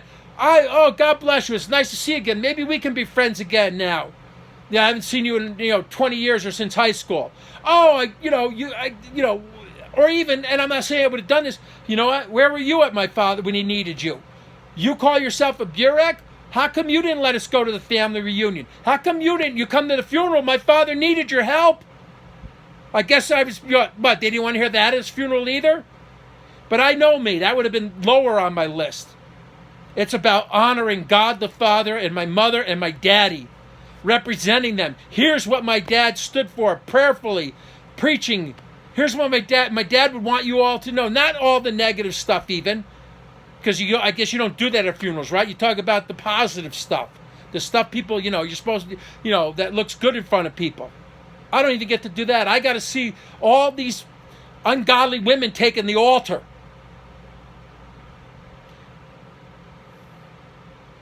And then I guess I'll just wrap it up, and I guess I've said this part of the message before, and then give an update. What do I get? Not that I wanted. I knew my dad. I knew he was going to be forced to sell his life insurance. She informs that he left no life insurance. The CEO of a company with 8 children, who fatherly raised them properly, had a wife who got her buried, who has 8 plots. You're telling me that kind of man wouldn't have a life insurance policy? And forget all the other children. For me, who he knew was being ministerial most of my life, if not all my life, is certainly, since my, that born-again experience in 91, who was oftentimes homeless with no food, 20 years homeless for the most part. You don't think it would have been, if, I could get $10? Or maybe some cherished memento my dad wanted. Like I said, I have in writing, he wanted me to have the jukebox and slot machines. There's no way there's no way he wanted her or sister or family to get it. Wrote me a list. I'm told there's no life insurance. When she had a secret post office box my dad knew about, and he said, Mark, she's getting all these insurance policies. She did it, and I told you this. When the husband, I didn't say this, but I'm going back. When that first husband of hers died, my father told me, a few months before he died in this accidental shooting, she went to the life insurance person, whatever age she was, 29, and said, I want to take out extra life insurance policies. And the policy guy, the life insurance person, said, you don't need to. You're a young couple, really? Not that it wasn't her legal right. And she said, well, he plays with guns. I'm a little worried he might have an accident. Oh, boy, how accurate that was. And gets extra life insurance policies. My father told me that. He even went to that's Murphy guy's siblings and said something like, do you think there's something suspicious here? And they even said, yeah, we were always afraid she was going to do something like that to him. My father had compassion for them as victims. And again, you can't find anything. I can't find anything. No detective. I told you, I couldn't even get a medical examiner to give me an autopsy on my father. I called the police 6 days in a row. 12 actually, because even 6 after the funeral. Can my father, please, can you do an autopsy? There's reports of domestic violence. Shouldn't an autopsy be done?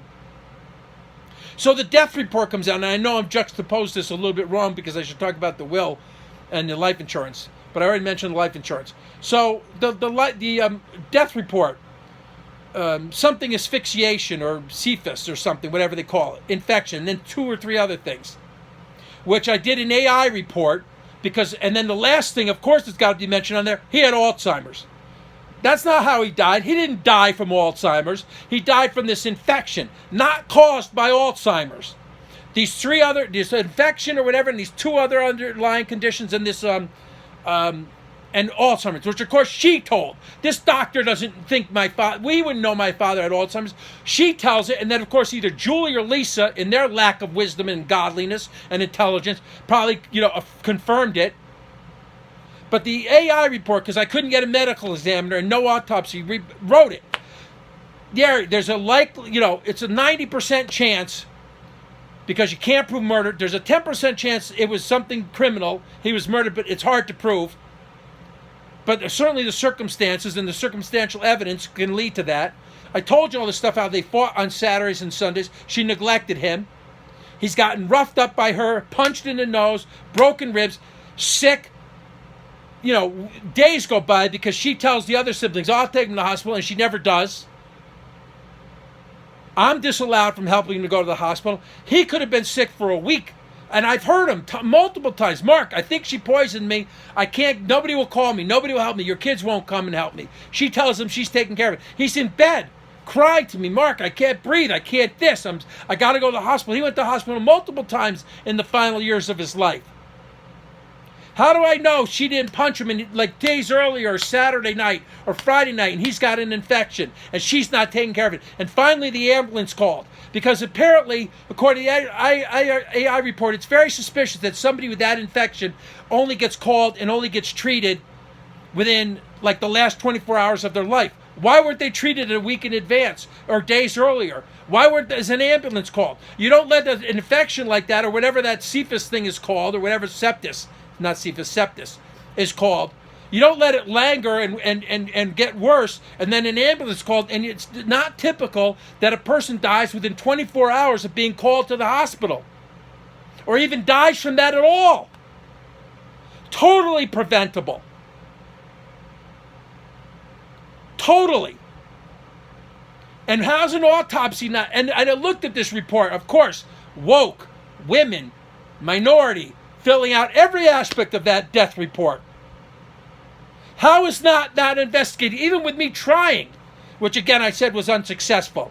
How's that not investigated? There's criminal report. How does his other children not say something? Even if they said, oh, you know what?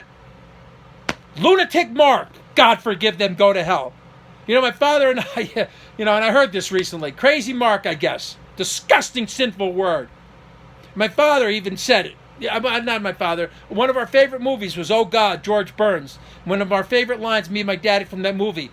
John Denver's trying to tell how he had an interaction with God, and God says, John Denver says, they'll think I'm crazy. And George Burns, acting as God, little old man, says,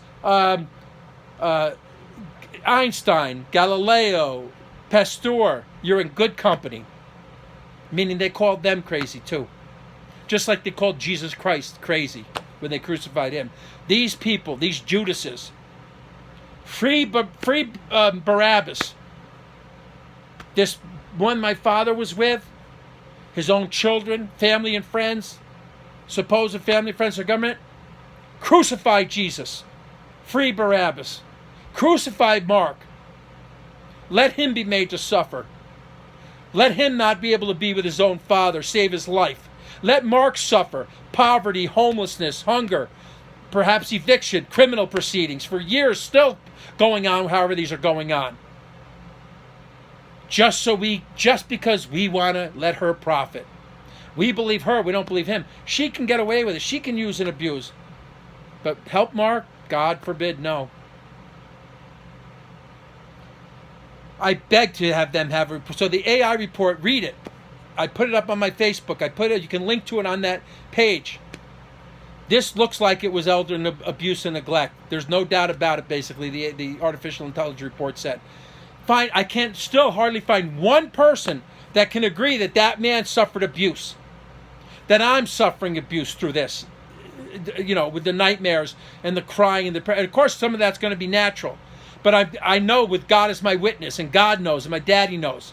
He dies at peace in his sleep by my bedside with me, where he wanted to live, not in fear, not being abused, being adored. I live in a lot more peace after that. You can, God as my witness, know that's going to be the truth. But still victimized, and now castigated, ignored, isolated, disrespected, rejected by virtually everybody. Sorry, who doesn't want to even hear me, what they might call a rant, record this.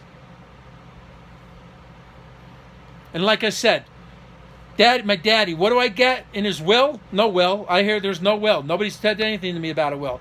I got no kids. Mark, only one, a niece, ex-niece, a strange niece, Jessica. Mark, I'm sorry for your loss. I even told this Joseph I was sorry for his loss. You too. No. You know what I got from him? I said, do you want to be a brother? It's at the end of Bingo Says. I said, do you want to be a brother? Do you want to talk? No. I don't want 1 ounce of your drama. Okay? Really? My drama. Can you help me? Can you at least reimburse me some of the money that I spent on my father? You gave her a lot of money. Nope, nothing. Don't care. Homeless, broke, losing your money. Can't afford a lawyer. Can't afford a private detective. Don't want to pay for that. Well, so I'll get now, I guess, to the updates. Because what did I get? I got 3 pieces of paper. Purposely, insult to injury, of Xerox photographs, which I think 12 of them, and I had 11 of them already. Really? That's all that my father left me, huh? That's all he wanted me to have? Hey, Mark, we got some of this stuff out of the garage. Us, other children, the family. We'd like to give you a few things. We know your dad you'd probably like. His Korean War veteran hat, the slot machine, the jukebox, a couple little things. Maybe things with your picture on it. No, none of that.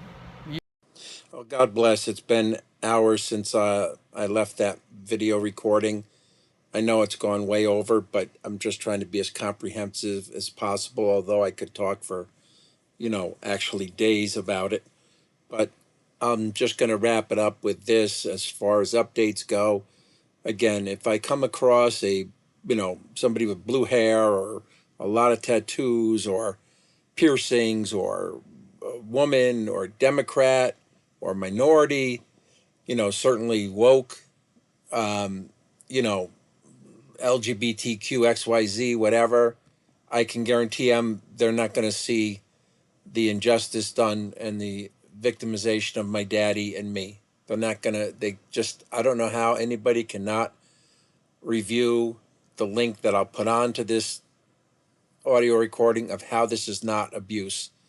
What more evidence do you need? But again, we live in an evil world with evil people, and it doesn't matter. I mean, not to say my daddy was Jesus Christ, but there was no coincidence that as, in the Christian faith, when Holy Saturday turns into Easter Sunday, that, my dad dies right before perhaps Jesus rises, okay, on Easter Sunday or Resurrection Sunday. So that day, or what's reported, people believe is a holiday, many people, is, the worst day of my life. bar none. It will be worse than even if I died and went to hell. I'd rather see my daddy have lived a blessed life and be in heaven, and the same with my mommy, which was the second worst day of my life. There's no way I could ever spiritually or earthly put them above me. I wouldn't exist if it wasn't for them, and I love them both more than I love myself. And I pray my mommy and daddy knew that. And I pray that they're both in heaven. And as I said before, because there's so many evil people on earth, including those who were supposed to be closest in blood and blood related to my own parents, they've, you know, turned out to all be betrayers. None of them did what it took to keep my daddy alive, because he's not alive and he should still be. And I was the only one with all those, her children, this one my father called the pig whore bitch, all of my father's own children, many people who I thought were friends, of my family or my father, and even family I thought would support him, and even some support me. Veritably no one.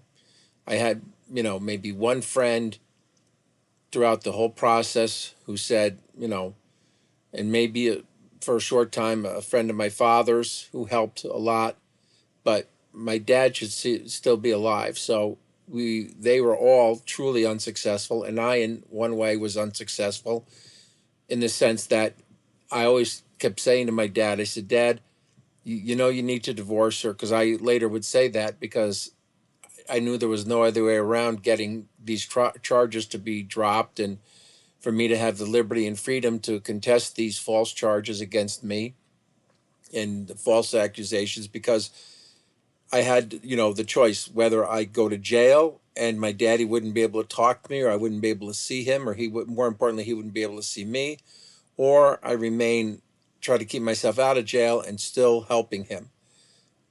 But in retrospect, again, I would rather have taken, I would rather like to see what the result would be if I was in jail. Now, maybe if I was jailed, again, albeit falsely, maybe he would still have died, and which I was worried about, that she would still victimize him and he'd have no support from anybody, and he'd be dead and I'd still be sitting and rotting in jail. But I would, for my own, taking full accountability, I would, because I love him so much and I had no problem dying for him or being in jail for him, that I would like to be in jail right now and see if it would have kept him alive, and pray that it did, because I would much rather, truth be told, with God as my witness, I would 100% rather be in jail and know my daddy was alive. Just knowing he was alive. Even if he was victimized, at least he's still alive. But to be terrorized and what most likely was actually, murdered, certainly neglected, abused, and neglected, and for all intents and purposes, based on all the circumstantial evidence, he very well could have just been, cut, stabbed with a knife, the infection, it not seen by a doctor, or it covered up. I mean, some physical, like even just this sepsis, or, pneumonia, or just a bad flu, or a mild case, or some case of COVID that he could have gotten over, but totally uncared for and neglected, because one person, one female, thought it was more important that she prosper and be comfortable the rest of her life with her paid for in cash home, her paid for car, I presume it's all paid for, and luxurious lifestyle, and with another man, and over, according to my father, $1 million, not to mention life insurance policies. I can guarantee you, much like my father said with her first husband, she took out multiple ones for my dad, his benefits for being a veteran, even Social Security benefits the month after he died, all the money that I sent that he never got, the money she got out of Joseph, who, again, they were both, wrong in the way they thought they were supporting, I know she wasn't supporting my father, but Joseph, thinking he was helping, no, he wasn't helping, he was hurting. And then even I was informed that, she made him pay for the funeral. My daddy wouldn't even have gotten a funeral. She was so greedy with the money. She didn't want to fork over or part with that money. I mean, who thinks that? Who thinks that $1 is more important than the life of my dad, let alone $1 million or more? And Joseph is a multimillionaire. A lot of these other kids have money, or they married, wealthy men.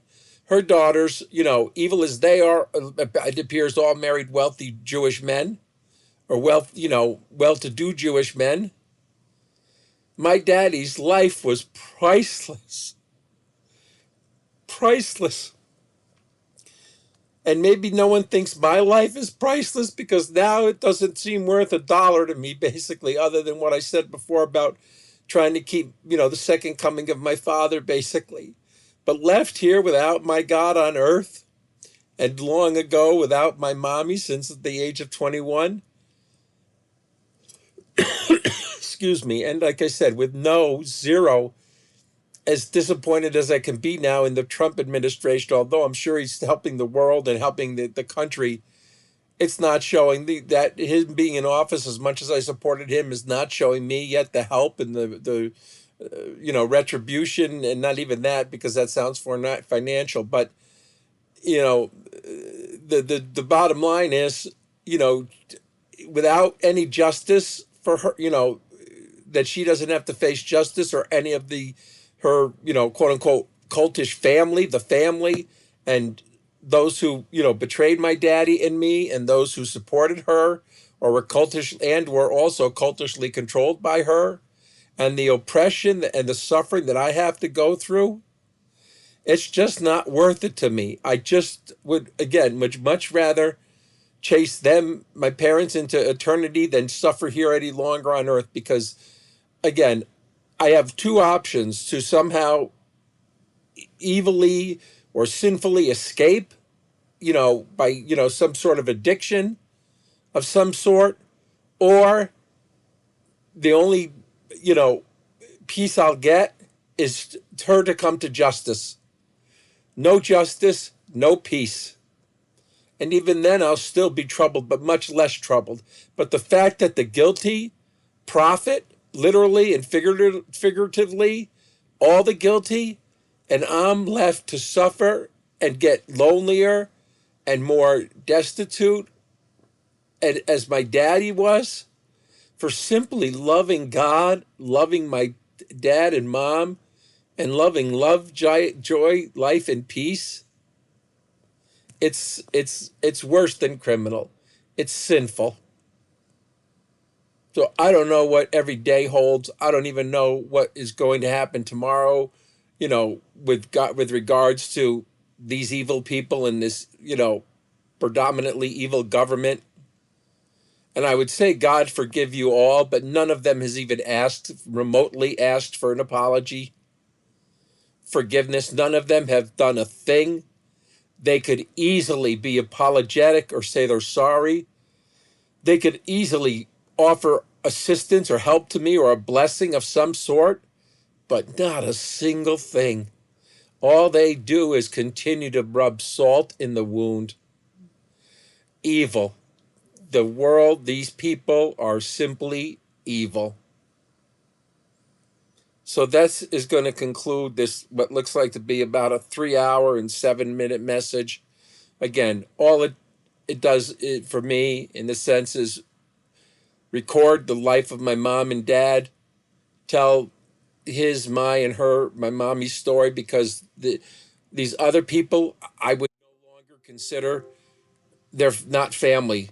They're not family to my, parents. They're gone. They're all just individuals now.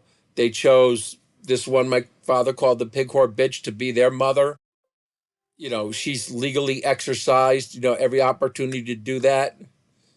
And, not ever was any version of any relation to me, other than what the government might, you know, again, she just stole my father's name. Didn't, whether through ignorance or disrespect, even spell it correctly, his surname. but did it all just to take advantage and use and abuse and profit. Nothing to do with honoring my mother or father, actually dishonoring my mother and just, doing whatever with a murderous killing spirit. And according to my father, actual occurrences to simply use and abuse and basically just terrorize. So I'm going to wrap up this message in 3 minutes and 10 seconds. But all these people, as I progress through life, because I should no longer sacrifice for them. I sacrificed my life for my father and mother, and every one of them has turned on both of my parents and turned on me. So it's my time to continue, and I will to the day I die, to get justice from my mom and dad. See those who were criminal, because there is no punishment for sin other than they'll go to hell when God comes to their day of judgment and judges them. But on this earth, those who were criminal, who broke the law, whether through false accusations or false imprisonments and all the things they falsely accused me of, and those who turned a blind eye, and those who did things that are criminal, whether it's legally or in criminal court, or even now if I have to do it civilly, I'm not going to let a single crime go unpunished, and I'm not going to settle for anything but every last dime that these people ever earned or made. And I'll rather give it to charity than to see them continue their evil ways with it. And I will do everything to continue the memory of my mommy and daddy, and always honor them, and always honor Father God. God bless and peace. This is Mark Anthony DiBello.